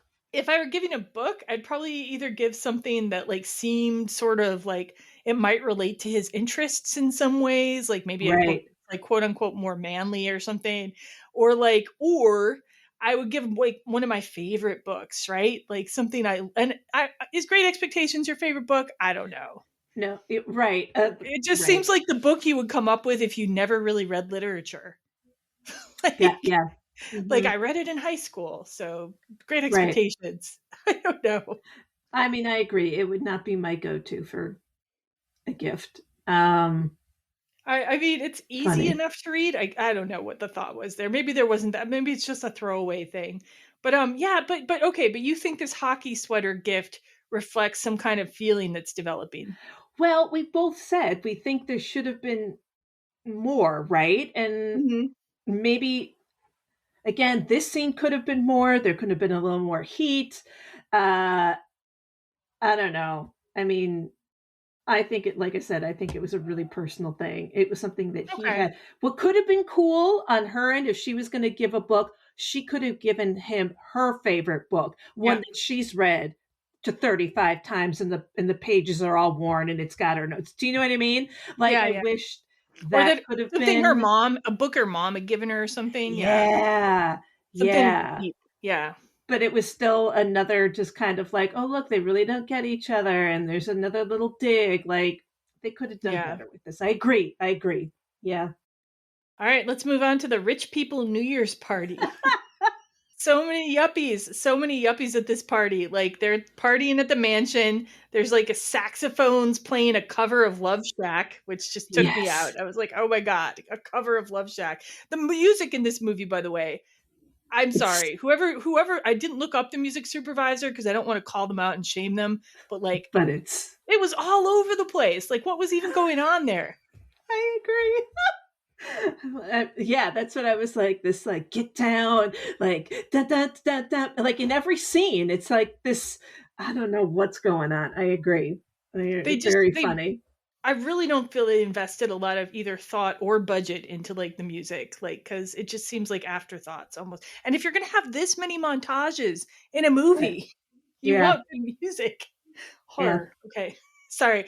Hard. That's a thing that people, well, I don't even know if they do it anymore, but when I was in Korea, if something was kind of unbelievable, you couldn't believe it, you go hard like that. I like that. Horror. That's how I feel. Awesome. That's how strongly I feel about the music in this movie, is that I'm reverting to speaking a language I haven't spoken regularly for like 6 years or something.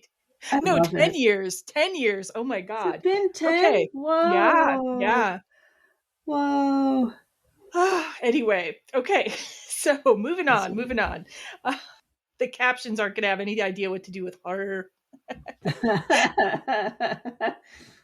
Okay, so moving on. Let's see, things that happened at the party. We have this thing where Doug kind of goes into the quiet trophy room where, like, so did we talk earlier about how there's a whole trophy room at Kate's mansion? I can't remember if we mentioned it. No, we didn't. So there's this whole room in their mansion where it's like, seems like memorabilia related to skating. And there's also pictures of like Kate and her mom.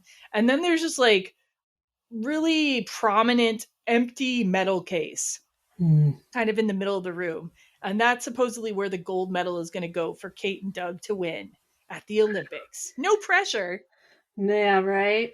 That comes up later, doesn't it? It's there. It's very like it's one of the main symbols of this movie.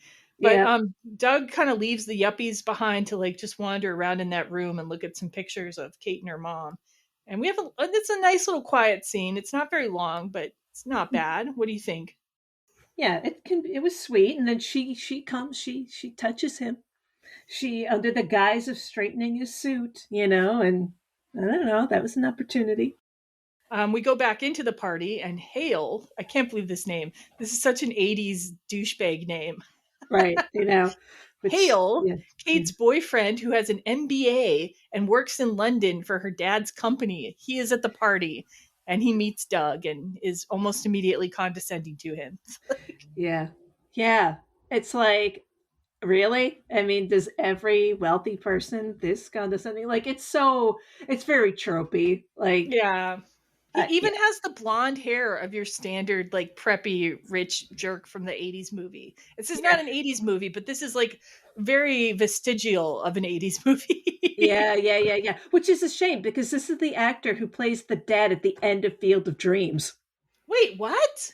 Yes. Hale is the dad at the end of Field of Dreams? Yes. Dude. Totally different, right? Dude. His name is Dwyer Brown, and he played, the John Kinsella, the dad in Field of Wow. Dreams, and he's Hale Forrester. Well, I did not know your game. Wait, what's his name again? Dwyer Brown. Dwyer Brown. Was not familiar with your game. You managed to play Hale, the stereotypical yuppie, and the dad at the end of Field of Dreams, and I did not notice that you were the same person. So well done indeed. I'm glad I could help with that and bring that out there. That's quite a factoid. That is quite Thank a factoid. So yeah, Hale condescends to poor old Doug, and then Kate sees then later in the party, Kate sees Doug surrounded by beautiful blonde women who all want him for some reason. Yeah, they're big blonde hair and again feeling very 80s-ish in their their glitzy clothes. Yep. Yeah. Oh, one thing I did like at this party is Pamchenko's totally dancing at this party and having fun with people. Like he's dancing with a lady. He's my favorite character. Let me say. I could tell he's your favorite. How can you tell? I don't know. I think you light up every time, you know, your voice gets a little like, look, he brought him together again and it's all him. You love him. Yeah, I think this movie needed more Pamchenko. Yeah. Yep. Would have been good. All right, so we have a New Year's party. They play Old Lang Syne because we always have to play Old Lang Syne at the New Year's party. Everyone gets out sparklers, which my husband was like, "Isn't that a fire hazard?" And I'm like, "Yeah, 100%." Come to think of it, I've never been to a single party where people lit sparklers inside. No, I know. So, what's going on? Totally. Maybe that mansion, they're going to burn it down. Maybe they have special maids and butlers that walk around like stomping out like all the fires to try to start. Like they're so rich that they can afford that. That's funny. What do you think? Cinder girl, the little ash girl.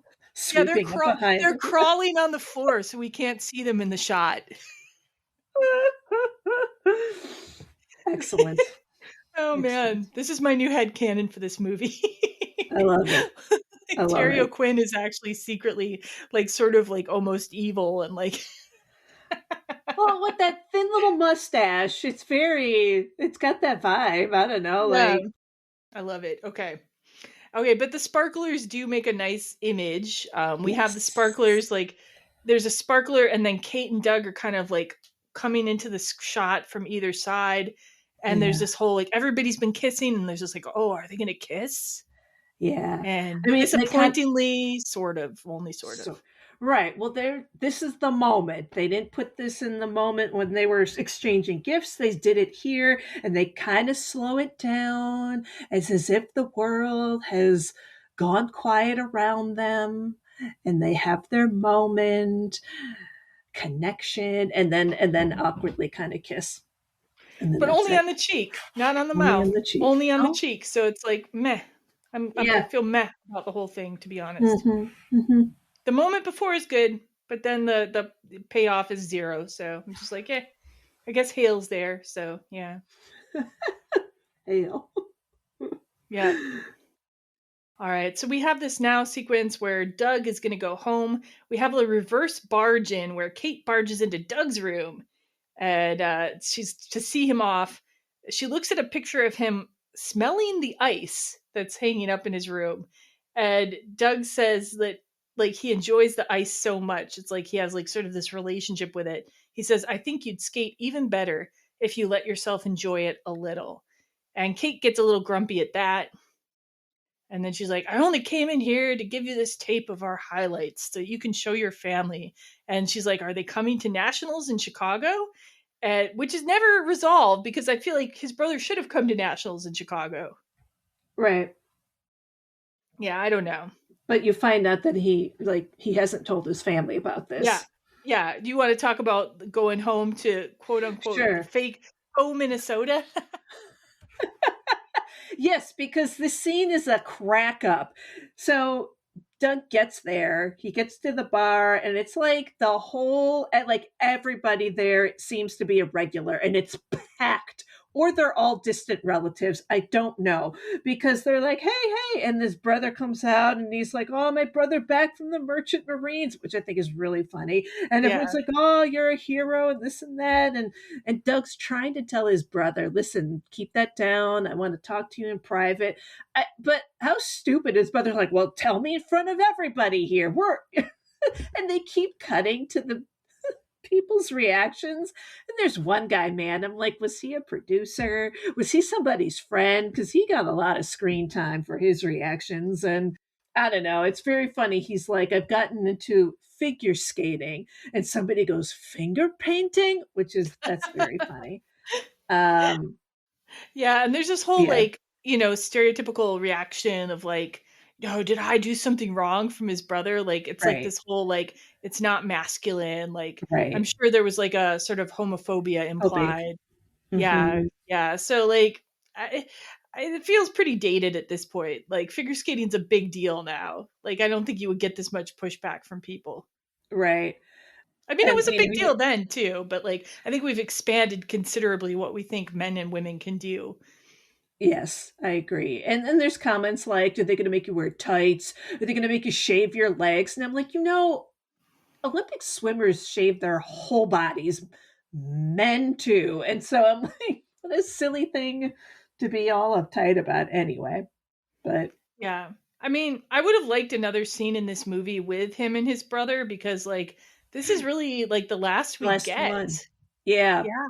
Like, I mean, we do see his brother again, but like, yeah. Oh, yeah.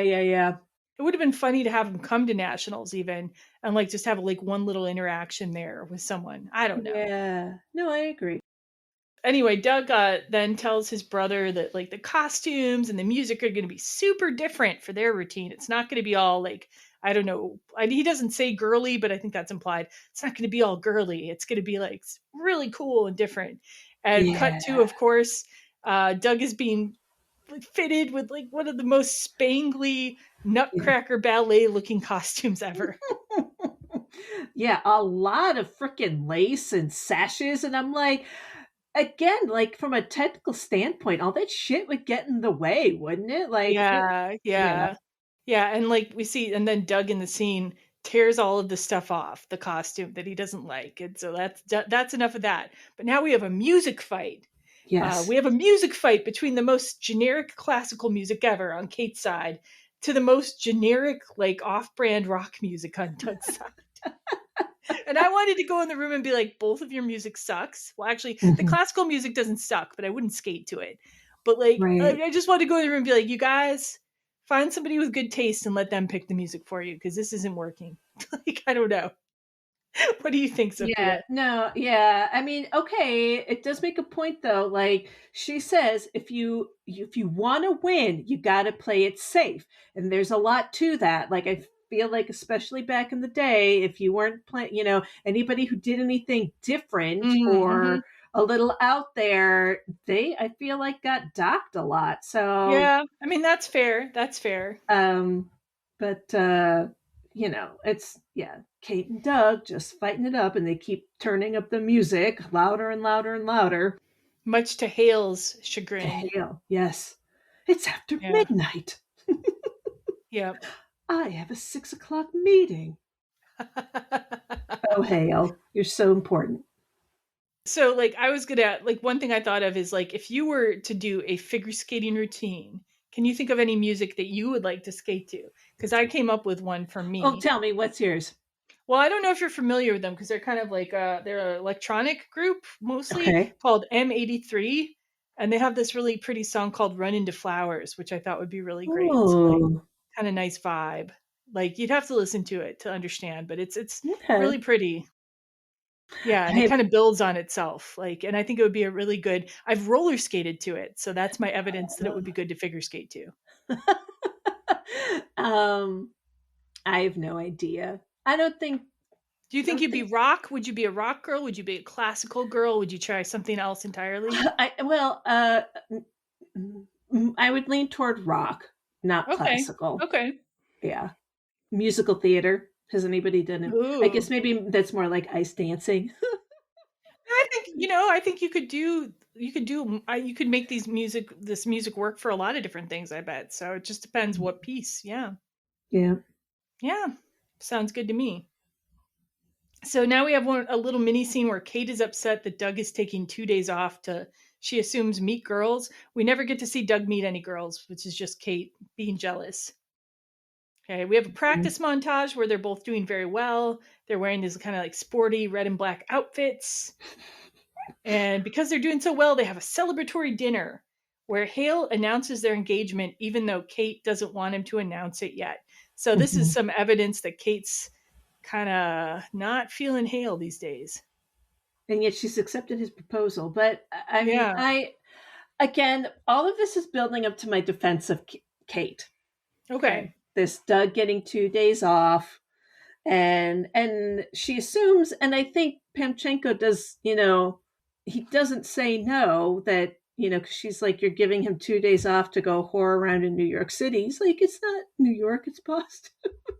But he doesn't, he's like, young man, they need to get out and they need to, like, what the fuck? And she even says, it's Christmas, I skate, I have the flu, I skate, I've been showing up, and like, I don't get a damn day off. I mean, but has she asked for a day off either? Like, I don't know. Like, I feel like if she did, she could get one too, possibly. No, I'm not sure. I don't think so. But she also spends time with Hale all the time, so maybe Pamchenko. No, she doesn't go to get to see Hale. He's out in London. Well, Hale's there right now, being upset that they're playing music. So I'm just saying, maybe Pamchenko's just saying Doug needs a social life outside of, being here. I also don't buy that at all. And if they did, I do think it is very sexist that why does he get to have a social life and she doesn't? But she has Hale right there. Like, that's what I'm saying. Like, Pamchenko's assuming that she likes her fiance, which is a reasonable assumption to make. Like, that she could be, like, sleeping with him at night and, like, they're enjoying each other's company or something. Like, not that I would enjoy Hale's company, but, teach their own. I mean, again, Hale had to come to her. He's at her house. It's nighttime. It's not like they're hanging out during the day where, like, Doug has gotten to leave the premises. Yeah, but it's not his house. To the city and go party it up. She's keep not in mind, partying. This is not this dude's house, though. Like, it's like you'd be keeping him, like, trapped in a prison if you just kept him there all the time. Like she's there with her dad. She's there with Hale. Like, he's there with, like, just Kate, who's often treating him kind of crappily. So, like, I'm going to defend the whole thing here, Pamchenko and Doug here, and say that, like, it's reasonable to think that a guy who's not dating anyone and, like, isn't with his friends, isn't with his family, should get a chance to, like, have a social life, 1 weekend a month or something. I don't know. I don't know. Okay. And I think the reason she's upset is honestly just because she's jealous. Like, I think that's what the movie's trying to lead you to. Maybe, perhaps. Because, like, she's specifically mentioning meeting girls at first. She's not being like, oh, like, at first, her first complaint isn't that he's just taking time off. It's that he's meeting girls. Yeah. We've already seen her looking at him when he's socializing with those blonde girls at the party and being like, I just feel like Kate has not, I think this is also speaking into her, again, in my theory, that she has not had a life, really. Yeah. And has never been, no one's been like, you should have some time off to hang out with your friends, Sure, I don't think that's ever happened. And then the scene where Hal announces their engagement and she's saying, no, not right now. And he doesn't listen to her. So. Yeah, I don't like it. Yeah.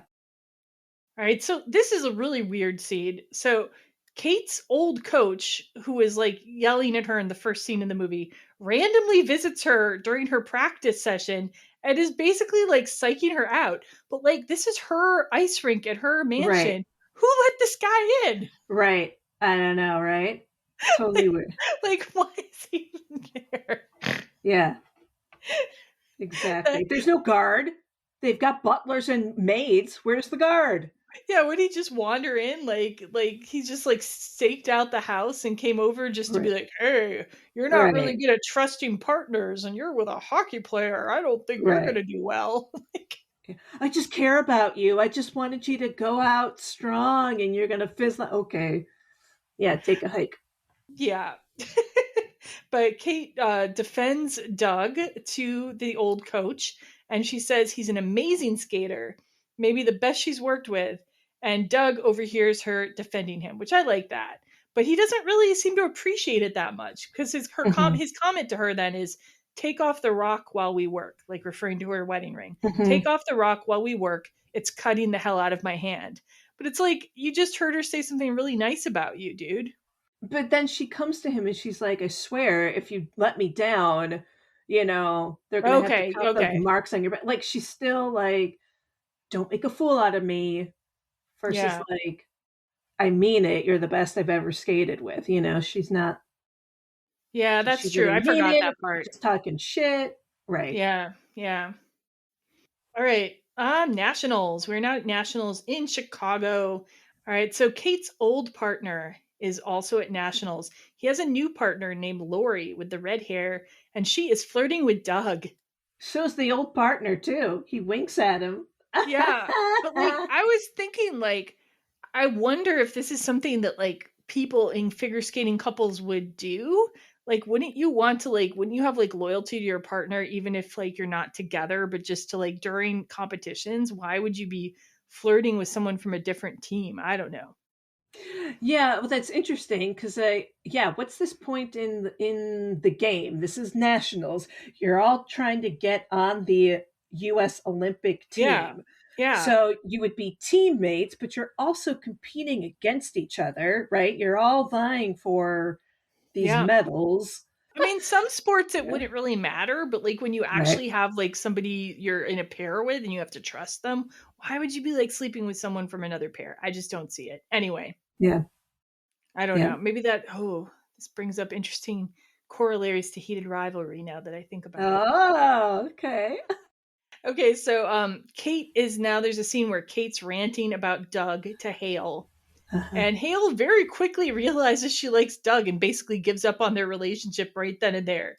Right. Kate's like resistant to the idea that she likes him. She's like, we're always fighting. And Hale says, foreplay. Mm-hmm. But these people are engaged, and Hale's just like, yeah, I guess we're done.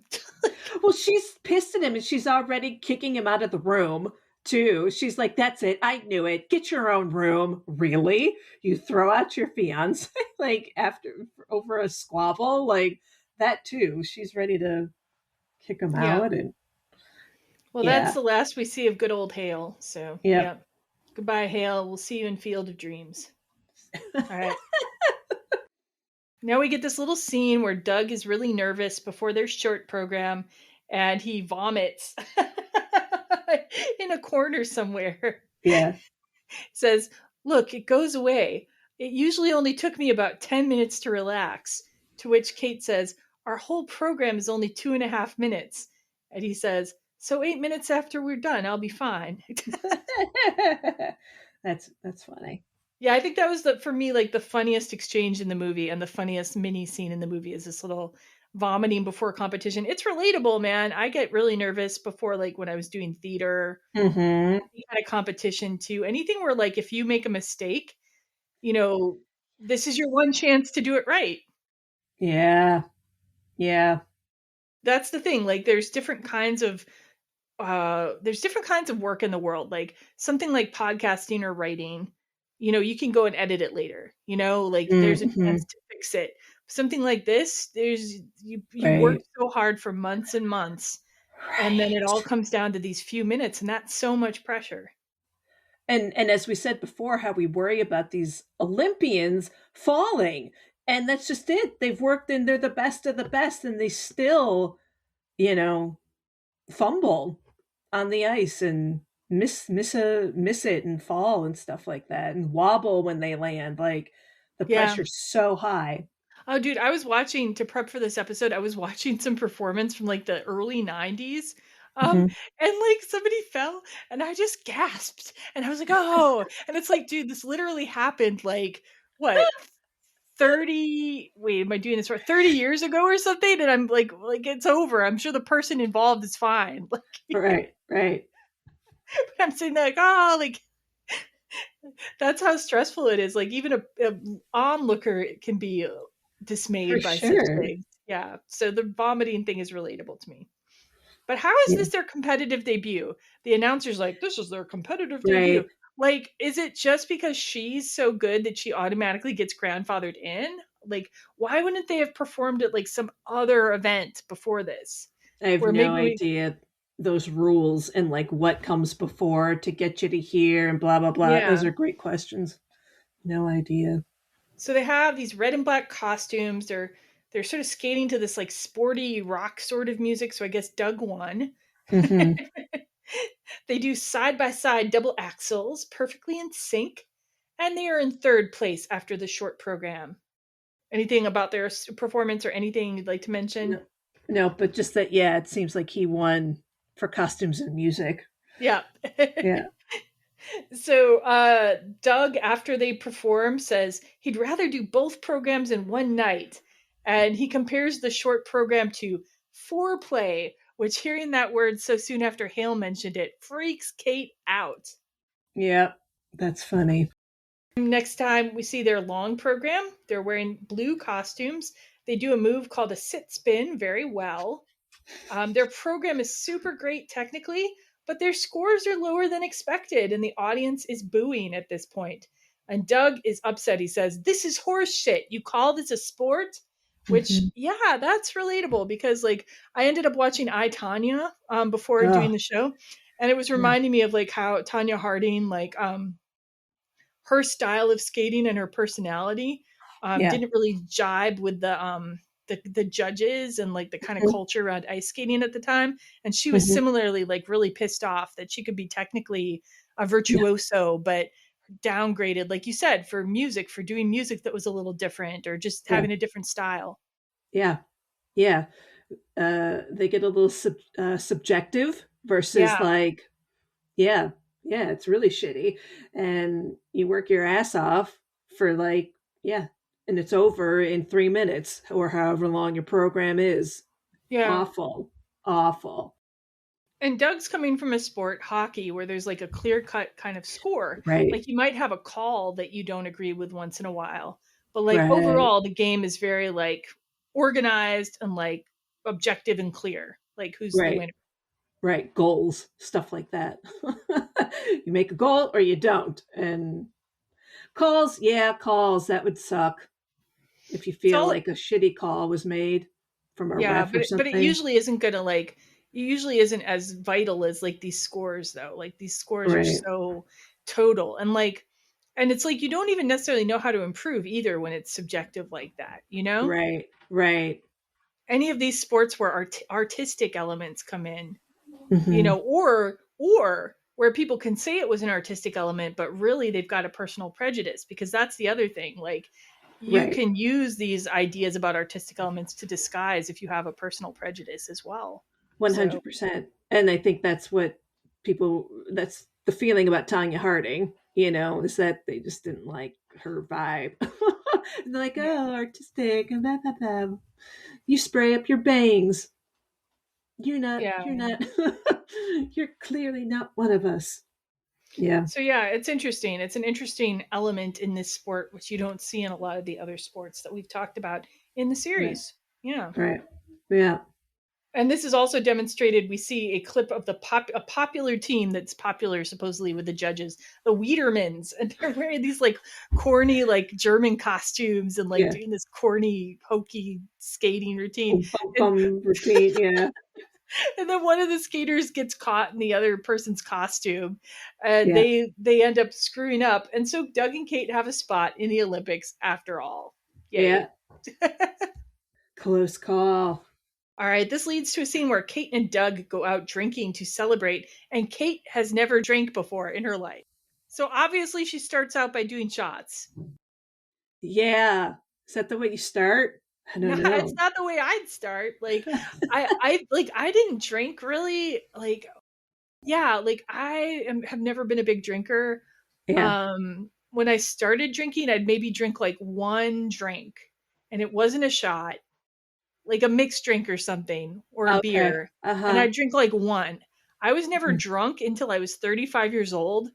and I was celebrating our cast party for Much Ado About Nothing on a beach in Korea, and I stupidly drank some kind of soju beer combination that some guys in my cast gave me, and I was gone. And I was like, I ended up having a competition with one of the guys who gave me the soju beer drink of like who could put more sand into their clothing before quitting.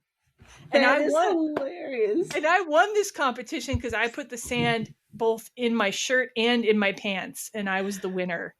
Good job. How'd you get that sand out of your pants? That's hilarious. I was definitely leaking sand into the hotel room.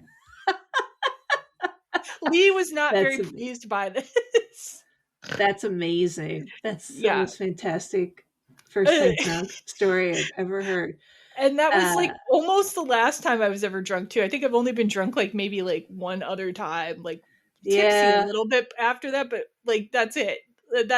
So like this is completely, I don't understand why you would go from 0 to 60 like Kate does here. Like why'd you go from drinking nothing to all of a sudden doing shots? And like maybe because she likes Doug so much and she doesn't know what else to do. I don't know. Yeah, she's like, I'll do whatever you're doing, and isn't that what she says? Actually, whatever you're having, I'll have. But he should have known better too, though. Like, right. I'm sure, like he's probably seen people who didn't drink much, and like knows how. Whatever, I don't know. What is it? Beer before liquor, never been sicker. Liquor before beer, in the clear, something like that. A friend taught me that. That's I don't know the rhyme. So you're not puking up your guts, apparently. Well, now we have this little drinking and dancing montage, and I don't know what it is about how it was filmed, but this really looked like an 80s advertisement to me for like wine coolers or possibly even tampons. I don't know. It could have been an ad for anything. If you want to have a good time and feel free. I don't know. You know what I mean? Yeah. It was just the way it was cut, or the way they used slow-mo or lighting or something. It just looked like such an advertisement to me. I'm like, what is going on here? That is amazing. I'm never going to see that scene the same way again. Okay, so Kate is drunk, and then they go back to where are they staying? A hotel, I guess, right? Yeah. And they have this little interaction. I'm going to play a clip of that. Okay. Whoa.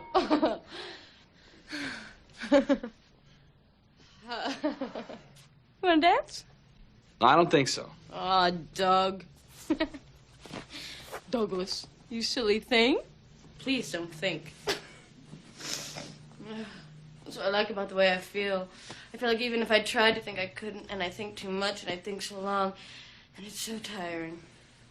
The world is spinning and spinning and spinning. Do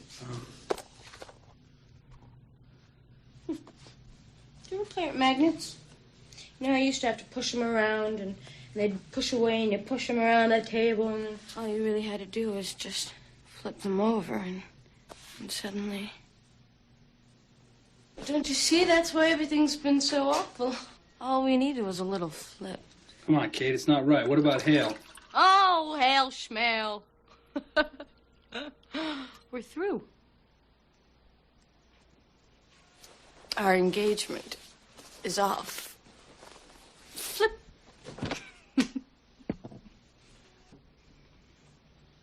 Come on, not tonight. Not like this. Not like what? Not like me?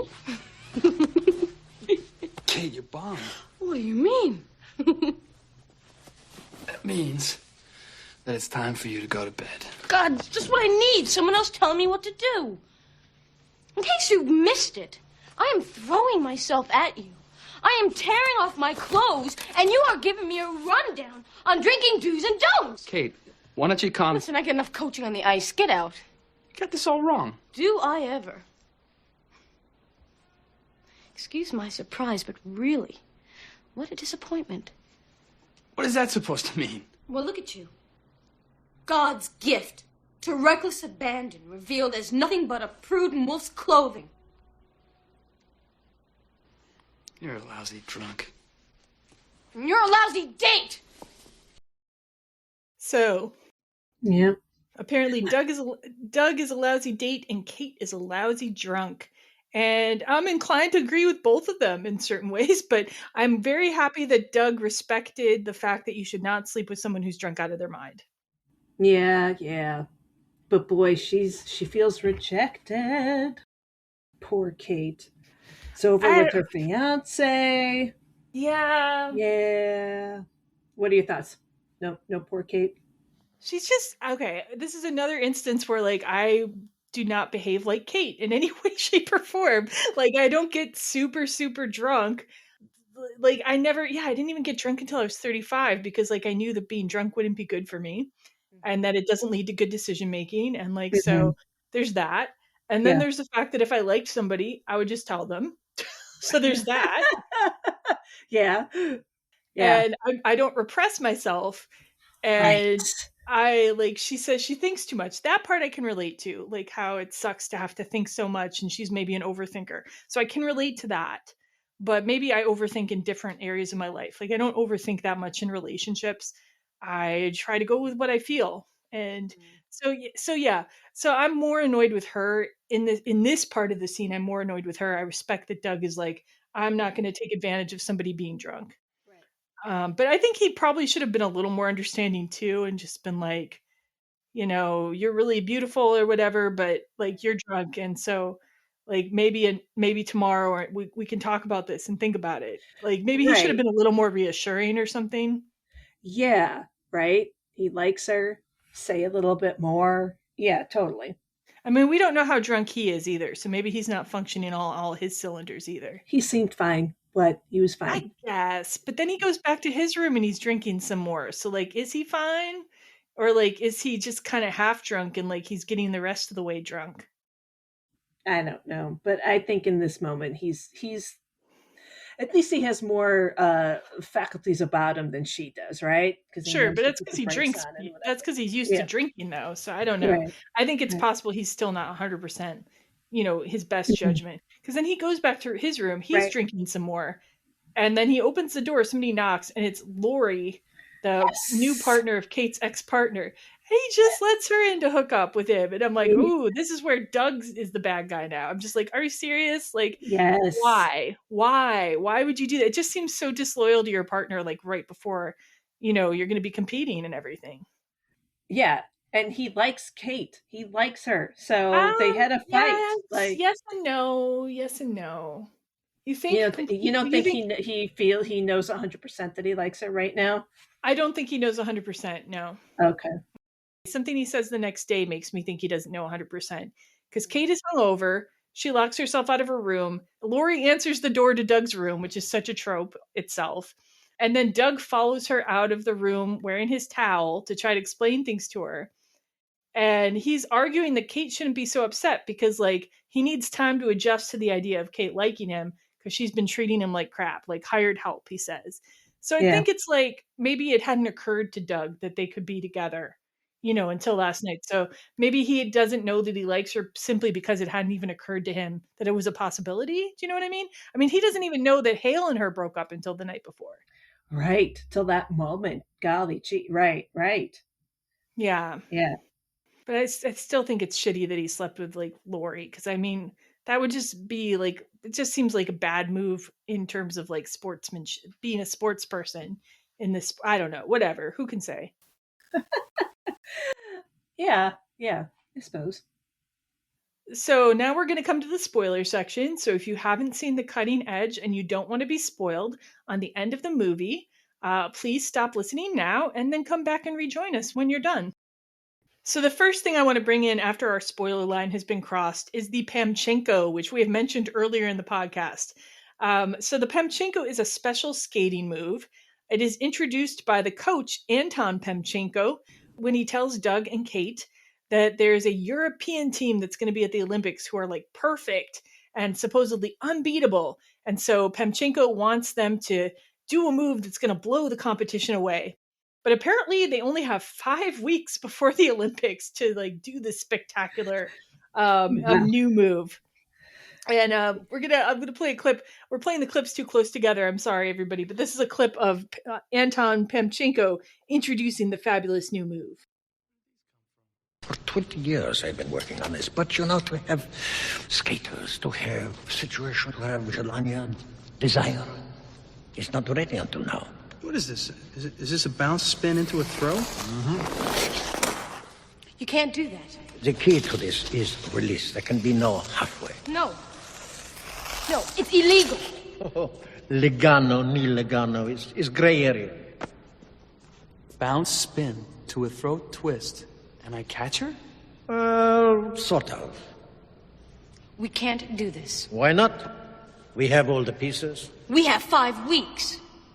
The Pamchenko twist. Absolutely not. What, do you expect us to name it after you? No, it's a mistake. It's not the right time. No, wait a minute. This is good stuff. I can do this. So what are you saying? I can't? Hey, if the shoe fits. Hey, listen. I have been competing for 13 years, and nobody tells me what I can or cannot do. All right. Kate in the movie taking after her movie dad, Terry O'Quinn, in the show Lost. Nobody tells me what I can't do. Does he say that? That's Yes, fantastic. Oh, man. Nobody caught that? Nobody talked about that? Oh. I don't know. I don't know if the audience crossover between this movie and Lost was that big or not. Who can say? I did not really watch Lost, and I watched this movie 1,000 times. So good thing. I watched Lost more times. I have crossed over, but I wasn't thinking about it when I watched Lost. I had totally forgotten I'd ever seen Terry O'Quinn in a movie. So yeah. Sure. Yeah. But anyway, the Pamchenkos. So it's this like totally fictional move, okay? And one of the first questions I had when I watched this movie again for the podcast is this even a possible move? And the answer is a resounding no. Okay. So Yahoo Entertainment interviewed 2 of the skating doubles from the Cutting Edge, Sharon Cars and John Denton, about the move. Denton said, quote, "The idea of the Pamchenko is a girl being swung in a circle, then going up and spinning, and then the boy catching her and putting her down. But that's not physics. You can't swing somebody in a circle and then all of a sudden get them up in the air and change your trajectory." So yeah, not a thing. Mm-hmm. Not a thing. Mm-hmm. There's also a video with figure skater Mariah Bell in a GQ video, and she discusses a scene in The Cutting Edge Chasing the Dream where they also do the Pamchenko. She says that the spinning part of the Pamchenko would be possible. It's called a headbanger, and it's a move some pairs do, but that the skater would never be thrown out of that spin. It's just, that's not a thing. And the training protocol they then use for this Pamchenko seems really inaccurate. So pairs skating coach Jim Peterson was interviewed by the Sarasota Herald Tribune just about standard figure skating protocol, not about this movie. He said, all of the twists and spins are done on a trampoline for 3 months before being attempted on ice. The lifts are done on the floor with top attention being paid to the male's footwork. So like basically this guy who trains figure skaters for a living says that like when you see something on the ice, this is something that people have trained with off the ice before they even go on the ice. Wow. And for months. And yet they're going to do this Pamchenko in 5 weeks.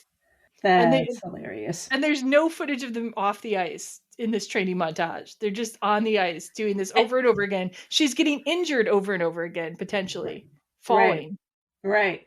That's really interesting. Yeah, they show them like running in the woods and doing sit-ups, but it would have maybe been more interesting to see them do stuff, perhaps real training, like all of this practice stuff on, mats and what did he say? The trampolines. The trampoline and stuff like that. Yeah.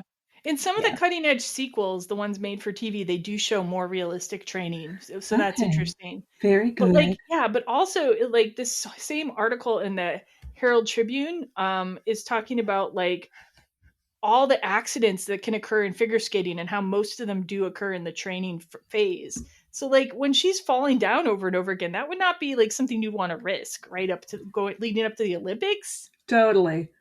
Like talking about incidents where people had fractured their skulls, for example, or cut each other with a skate blade, broken noses, shattered eye sockets, concussions, like all kinds of things. So it's a dangerous sport. Yes. Oh my God. So in the actual shooting of the Pamchenko, a mannequin was used for shots of Doug spinning Kate in the initial part of the move, where the skater's head would be otherwise dangerously close to the ice. So that's good to note. Yeah. No people were harmed in the shooting of this movie that we know of. Well, except for that one time she fractured her ankle, but that's probably on her. So yeah, trying out jumps. So what do you think about this whole Pamchenko, this move, this the unbelievability of it all, the whole thing? I mean, it is so unbelievable. You're just like, sure, let's just go with it. Like total, suspension of disbelief. Like, and that, yeah, this 5 weeks. It's like they make it sound like from the Nationals to the Olympics is just 5 weeks. That's how the timeline feels here. Yeah, unless they've just been hating on each other this whole time. Right? And what have they been practicing since? They're like, I don't know. They should have started that from the jump. And yeah. Yep. Pretty silly. All right. The next section of our talking I've entitled Emotions, Revelations, Olympics. Perfect. Because that is exactly, it's like the last 20 minutes of the film. And it all comes out. Yep. Yeah. Well, do you want to talk about your Kate stuff now or like? Okay. So, well, coming into this, Kate is in the trophy room. It's, evening. She's in a robe and her dad comes in and, she's looking at that empty box where the gold medal is supposed to be. And she says to him, about skating, why am I doing this? And, he comes back with like, it's what you've always wanted. And she goes, always. And he's like, go to bed.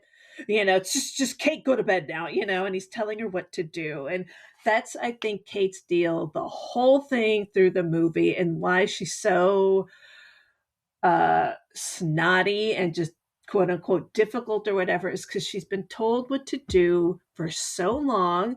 She has lost sight if she even likes ice skating anymore.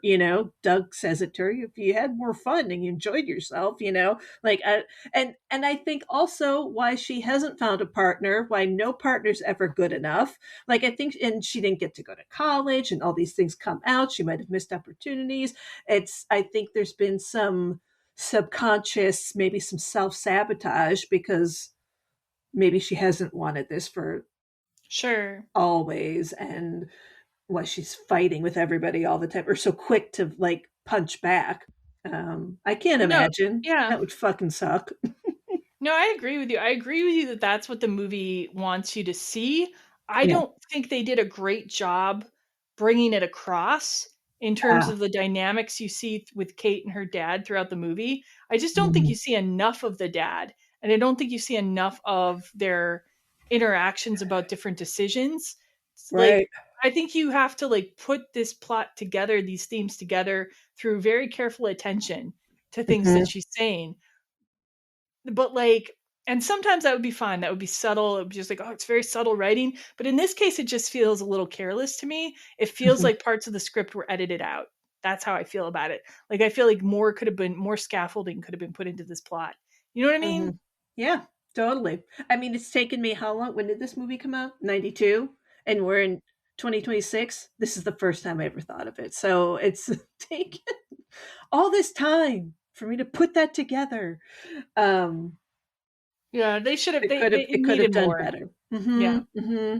More Terry O'Quinn was needed. More Kate and Terry O'Quinn together. Yep. Yeah. Well, anyway, I do think you're right. That's where her problems are coming from. We'll see a little bit more of that as we get into this plot here. Yeah. We also have this random scene where Doug's watching Kate's old routine and he like rewinds the part where her skate blade digs into the partner's shoulder. And this is like where I was talking before. It's like, is this some big controversy that we don't realize that Kate was partly causing this problem? Like, because it seemed obvious to me when I looked at it the first time. Like, right. What? So he's like, oh my goodness. And now we're at the Olympics in Albertville, France. And there's this, they're going out on the ice for their short program, I think. And Kate tells Doug to button his shirt button and he won't do it. He doesn't like the way it feels. And they go out and do their skating. I notice on this performance that the music they're playing has like a weird car revving sounds in it. Like, what is up with that? Vroom, vroom. they're revving up. They're going to kick some ass in their muscle car, revved up music sound. I don't know. Yeah. Yep. And the commentators basically say that their performance is fine technically, but something is missing. Yes. As if we were seeing two strangers instead of a fluid pair. Yeah, and then after their performance, Kate tells a person that's interviewing them that they're not doing their new move anymore. And Doug's like, what? Yeah. And now we have the big fight in the conference room or whatever scene with the dad and the coach and Doug and Kate. And Terry O'Quinn is mad at Doug. Doug defends himself. Yep. Says Kate has some responsibility for she's pushed her partners away or she helped lose or something like that. Mm-hmm. And then Kate's like, Doug is right. Yes. Do you want to tell more about this? Because you're the one noticing her particular arc here, I think. Yeah, so everyone's, ready to blame Doug for the performance today and about the button. And Doug says, you guys are all a bunch of excuses. And, Kate has a part in all this too. And the dad's all pissed about it. And like, how dare you talk about my daughter that way? Yeah. And she's like, it's right. And he's right. And, her dad goes, what do you want? And she goes, I guess I would like to go back to the beginning and have you say, win or lose, I could just be your daughter. And she apologizes to, her coach and to Doug, so sorry for being such a pain. And she walks away crying. And then, there's a sad movie montage. Yeah, they're both in separate places, staring out windows and drinking coffees at cafes or something. It's like you have I don't know, 12, 15 hours, I don't know, talk to each other maybe. Right. Don't go off into your separate sad mopey montage modes. Yes. Oh, but she is in the scene wearing his sweater. Oh, okay. Sweater, Good noticing. Good noticing. Oh, yeah. Oh, I've noticed that for a long time. Oh. All right. Yeah. Yeah, but you're right. They could have talked to each other. Well, this is, classic movie device. We can't resolve things until the last moment, right? Last minute, yes. Just throw a sad mopey montage in there. Why not? You've already had 10 other montages, so one more isn't going to kill you. The final montage. All right. So the next day, Doug sees that Kate is all packed up. She tells him that right after they perform that day, she's retiring from ice skating and going home. And and she's not even going to ride into the Olympics, with him. So it's all right, weird. Yeah. Yet another device to just have everything happen at the last minute, right? Yeah. Because now they're going to their Olympics long program, their finale of the movie. They're wearing these really nice black and white costumes now. Before they go onto the ice, Pamchenko says, enjoy each other. Yes. And Doug wants to confess to Kate how he feels about her, but people keep saying, get on the ice, get on the ice. He's like, wait a minute. Finally, he gets Kate to listen to her and he says, Kate, somewhere in the middle of all of this, I fell in love with you. I'm saying I love you. I'm saying it out loud. Yes. Ah! You like it? It works for you? I do. Yay. Finally. Right at the last minute. Should have said it last Well, she doesn't night. say it back yet, but she No. But she tears up a little bit. And she says, we're doing the Pamchenko. And she smiles. So lame. So lame. What, you don't like that part? Oh, it's so corny. We're doing it. What? Yeah. He's like, you don't have to. It's too dangerous. She's like, no, I want to kick a little ass. And so they put it in. Yep. They put it in. So she's all happy now. They skate well. They do a great final routine. We finally get to see Doug's brother again, who he didn't invite to the goddamn Olympics that Terry O'Quinn probably would have paid for him to come to. What the fuck? I don't know. Who was going to run the bar while he was gone? Jeez, all these terrible reasons why he couldn't go, but he's watching on the TV. The whole bar is watching back home. Yay. Yeah, I mean, that's how we know that he now supports his brother's figure skating. Yeah. Yeah. Yeah, of course, they do the Pamchenko. Fantastic. They do the impossible spinning and throwing in the air and catching move. And they edited it very well, so it looks realistic, but it is not. It is not at all.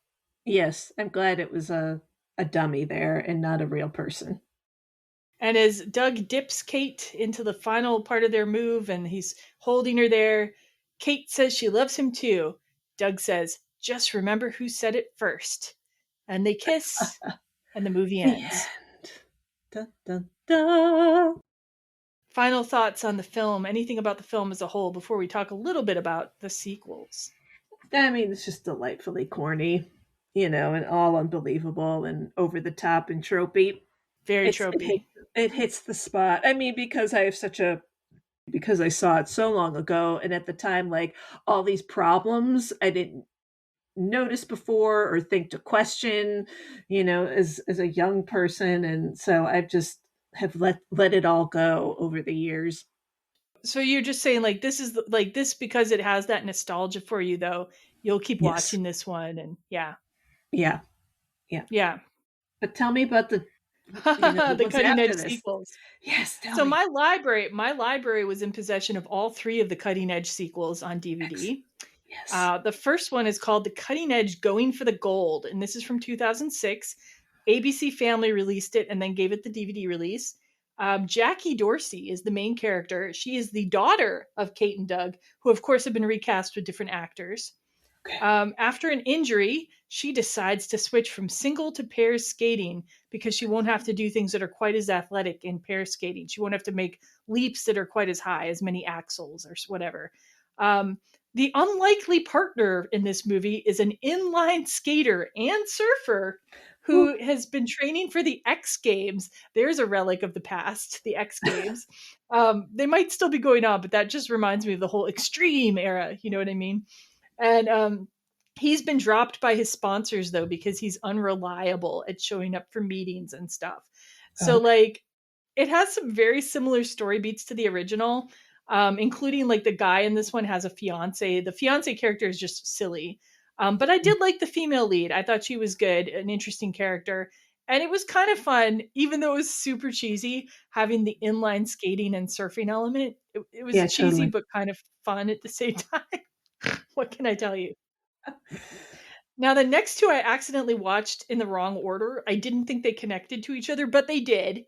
Okay. The next one, the proper order is the next one. The next one is called The Cutting Edge Chasing the Dream from 2008, also ABC Family.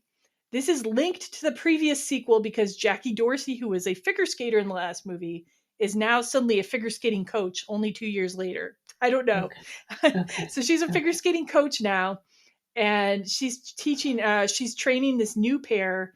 The main character, Zach's partner, has injured her ankle and he has to find a new partner. He chooses a woman named Alexandra Delgado. He sees her playing hockey, and this is why he chooses her, but also she has figure skating ambitions. And they do the Pamchenko in this one. And I was really hoping that the hockey was going to come into this more because I thought, oh, female hockey player, that's pretty cool. I would have liked more of that energy. But no, it's pretty much dropped right away. And she just really wanted to be a figure skater the whole time. So too bad. And then finally, The Cutting Edge Fire and Ice. ABC Family 2010. This makes the bold choice of breaking up Alexandra Delgado from Zach from the previous movie. They're broken up. They're not together anymore. And now she's going to have a new skater to fall in love with, James McKenzie, a speed skater who's been banned from speed skating because of his aggressive behavior towards a teammate. And he's a little bit like an influencer too, like as much as you were in 2010. And they have Fire and Ice. They have very different personalities and they have to learn to work together. And I do think the guy in this had pretty good chemistry with her. So it had its points, but none of these are great movies. Okay. This is only like, if you want to be a figure skating opposites attract completist, you can watch these movies. Excellent. If you're having a weird day and you're just like, all I want to do is watch really corny figure skating romances, this will be great. But yeah. Anyway, so this is D.B. Sweeney and Moira Kelly turned down opportunities to be in the sequels. He told Yahoo Entertainment in 2022, I think that the great reboot would be Moira and I ended up with different partners in life. And and we each have kids, and maybe the kids come together in hockey, or in figure skating or whatever. And then she and I somehow rekindle. I think that would be a good formula, actually. And I'm inclined to agree with him. I think that would be fun. I don't want them to have any kind of breakup. But those movies where like people like remarriage movies, like in The Parent Trap or something, that could be fun. I guess fine. We wouldn't see the breakup; we would see the rekindling. Okay, I guess. I don't know. Well, I think it works. I think they should retcon all these other sequels, and they should make that one instead. Yeah. Okay. If there's more of them, and we see more of their. Like, I want to see them fall in love sooner and then see more of them in a nice relationship together. Getting along, All right. So let's do our double feature recommendations for other movies that you may be interested in, and TV shows in one case that you may be interested in if you like the cutting edge. And let's go back and forth. We always do batches, but let's go back and forth this time. Okay. So Sophia, what's your first pick? Okay. My first one goes back to 1978. I don't know if it's the original ice skating movie, but that's what I'm calling it. It's Ice Castles. This has Colleen Dewhurst. Tom, is it Skerritt? Yeah, Skerritt. Yeah. Well, Tom Skerritt's in it. I like him. Yes. And Robbie Benson. Do you know who Robbie Benson is? Nope. Okay. You saw Beauty and the Beast, the cartoon. He was the voice of the Beast. Oh, okay. Did you ever see Severance? Did you get into Severance? No. Okay. Well, he's older now. He's a young guy, and he's like the heartthrob in Ice Castles. And the girl who plays the lead girl, I think she was in this movie and then one after, and that was it. She could obviously ice skate, not really act so well. So Ice Castles is about this girl who's an ice skater, and her coach, played by Colleen Dewhurst, thinks that she could really go far. And they go to like their regional competition, and a high-end coach sees her and then goes to their podunk little town and little ice rink and inquires about her. But this girl's 16 and she didn't start skating till just recently. And it's so funny to hear because they mentioned that figures thing, they're like, oh, she doesn't have that training. And that coach is ready to walk out. But her Colleen Dewhurst says, come on, give her a try, And so they whisk this girl away, 16 years old, to this training area where there's a bunch of other girls in dorms or whatever, and she's got a camera crew following her around, and she's the new big thing, and everybody's yelling at her, come on, practice more and do it again, and it's just awful, but true. What I like about it is it's grit because it's from 78. It's just got a whole gritty feeling to it. Very real. People have real teeth. People have real lines on their face. It's amazing. And nice. It's so corny.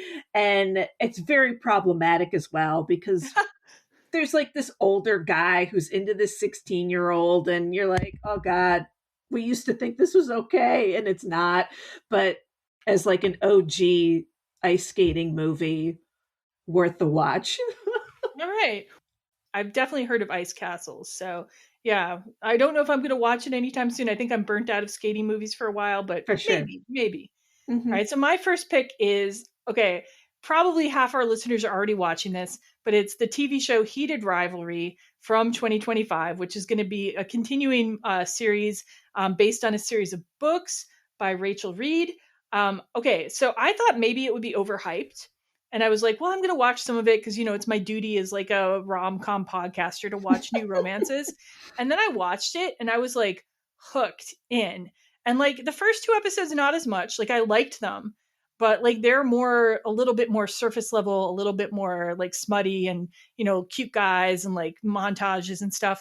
But once you get to episode 3 is a really perfect episode of television. It's a mini romantic movie within a TV show. And then once you get past that, episode 4 and 5 get into some really deep issues, especially in terms of gay men and what it's like to have to be closeted and stuff like that. And then the end of episode 5 is so beautiful, one of the most beautiful things I've seen in years. And then episode 6 is such a great, ties everything together. It's wonderful. It is a wonderful experience. People should watch it.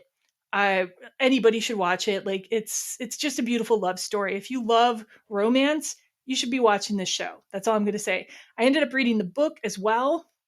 I didn't like the book as much, but to be fair, the show follows the book very closely.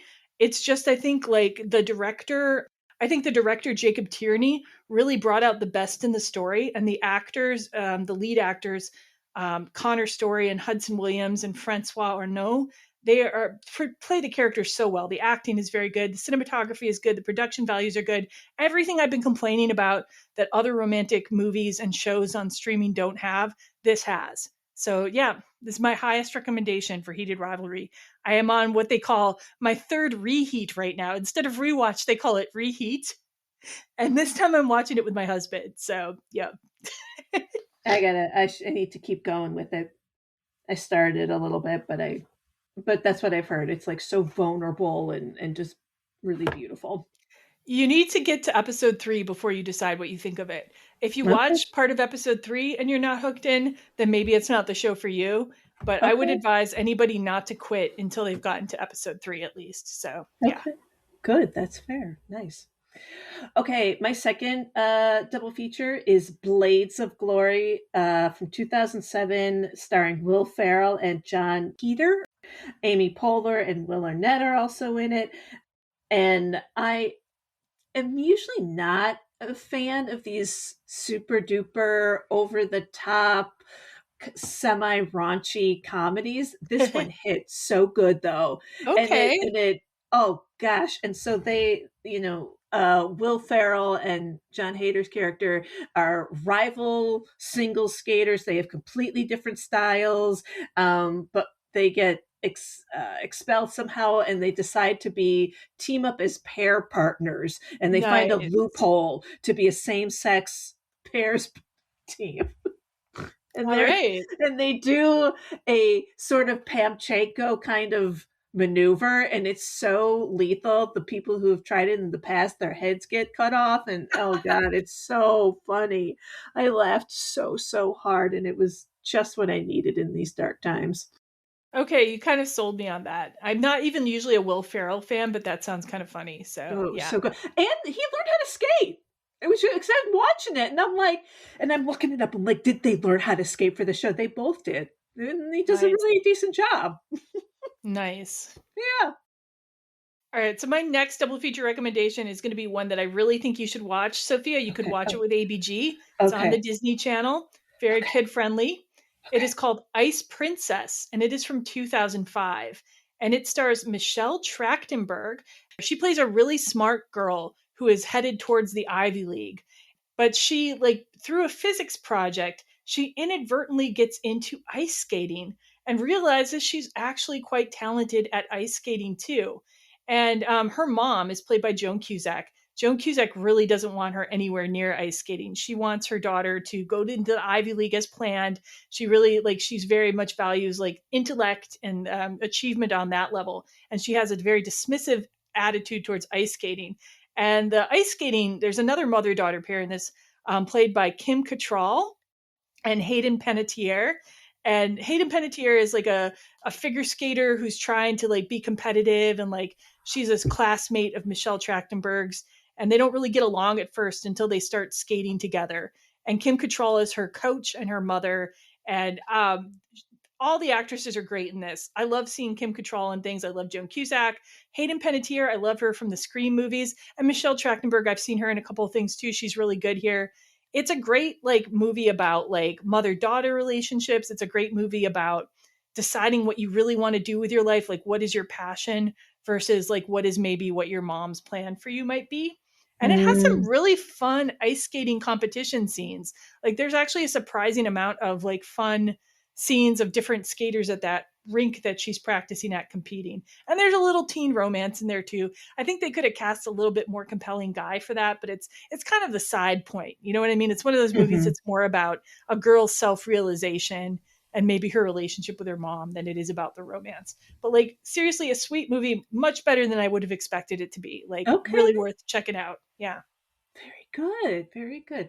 Okay, my last one is a documentary, and it's very Ooh. sad, actually. It's called Harley and Katya. They were real ice skaters not that long ago. He's Australian, she was Russian, and he started skating late, but he just had an incredible knack for it. And somehow they got hooked up to be pair skaters together. So she is sent from Russia to live in Australia, and they do really well, but it's very sad. She has a lot of Mm. trouble. She's very isolated. She doesn't really speak English, and so she's just more and more isolated. And she um, takes a fall or gets dropped or something, and gosh, they're really blasé and laissez-faire about like concussions. Yeah. And people getting ice skaters getting concussions. They're like, yeah, it's gonna happen a few times, girls get dropped. It happens. And it's like, Jesus, like, can you be a little more like serious about it? Anyway, it was good and informative about like how these kids and skaters, how their lives are kind of controlled around like where the money comes from and how they can get funding. And if you aren't somebody like Kate Mosley, who's independently wealthy, like you're dependent on like a lot of sponsors and Mm. organizations and people, and you are at their whim, Yeah. and who's really looking out for you. And here's this young woman, this young teenager who's away from her mom.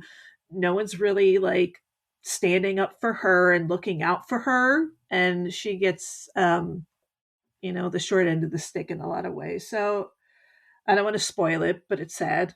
And you can look it up too. All 'Cause right. it's true. But good to watch. Well, I'm not in the mood for sad right now, but if I Yeah. am, I will keep it in mind. Yeah. We Mhm. got a lot of sad in the world right now. I know.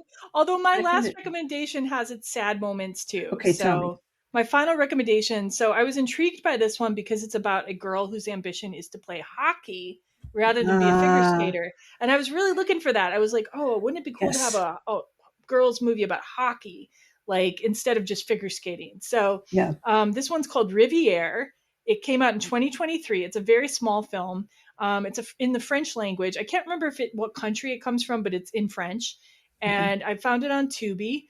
And it's basically about a girl. She's got some like family problems, and she comes into this town to stay. She's trying to stay with her dad, who isn't there. So she ends up staying with her dad's new girlfriend.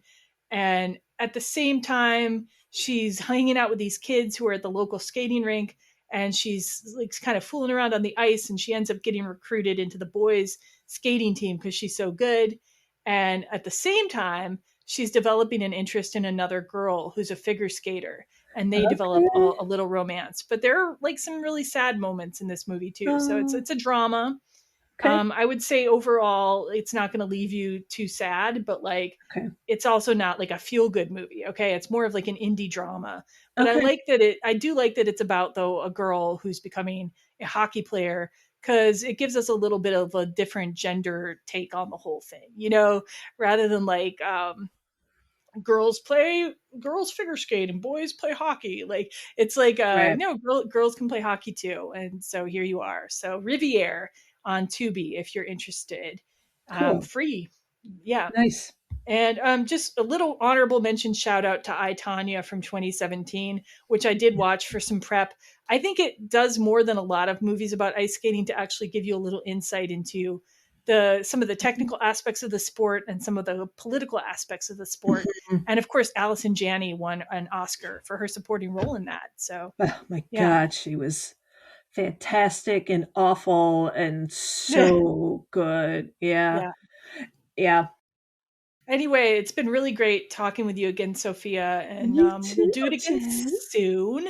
We will be continuing the sports series. It may be a little slower than it has been in the past, but we're doing our best over here. Yeah. Awesome. It's And been great. yeah, and hopefully we'll have episodes coming out about Bend It Like Beckham and potentially Run Fat Boy Run. So listen out for those. And yeah, thanks for listening, everybody. Goodbye. Bye.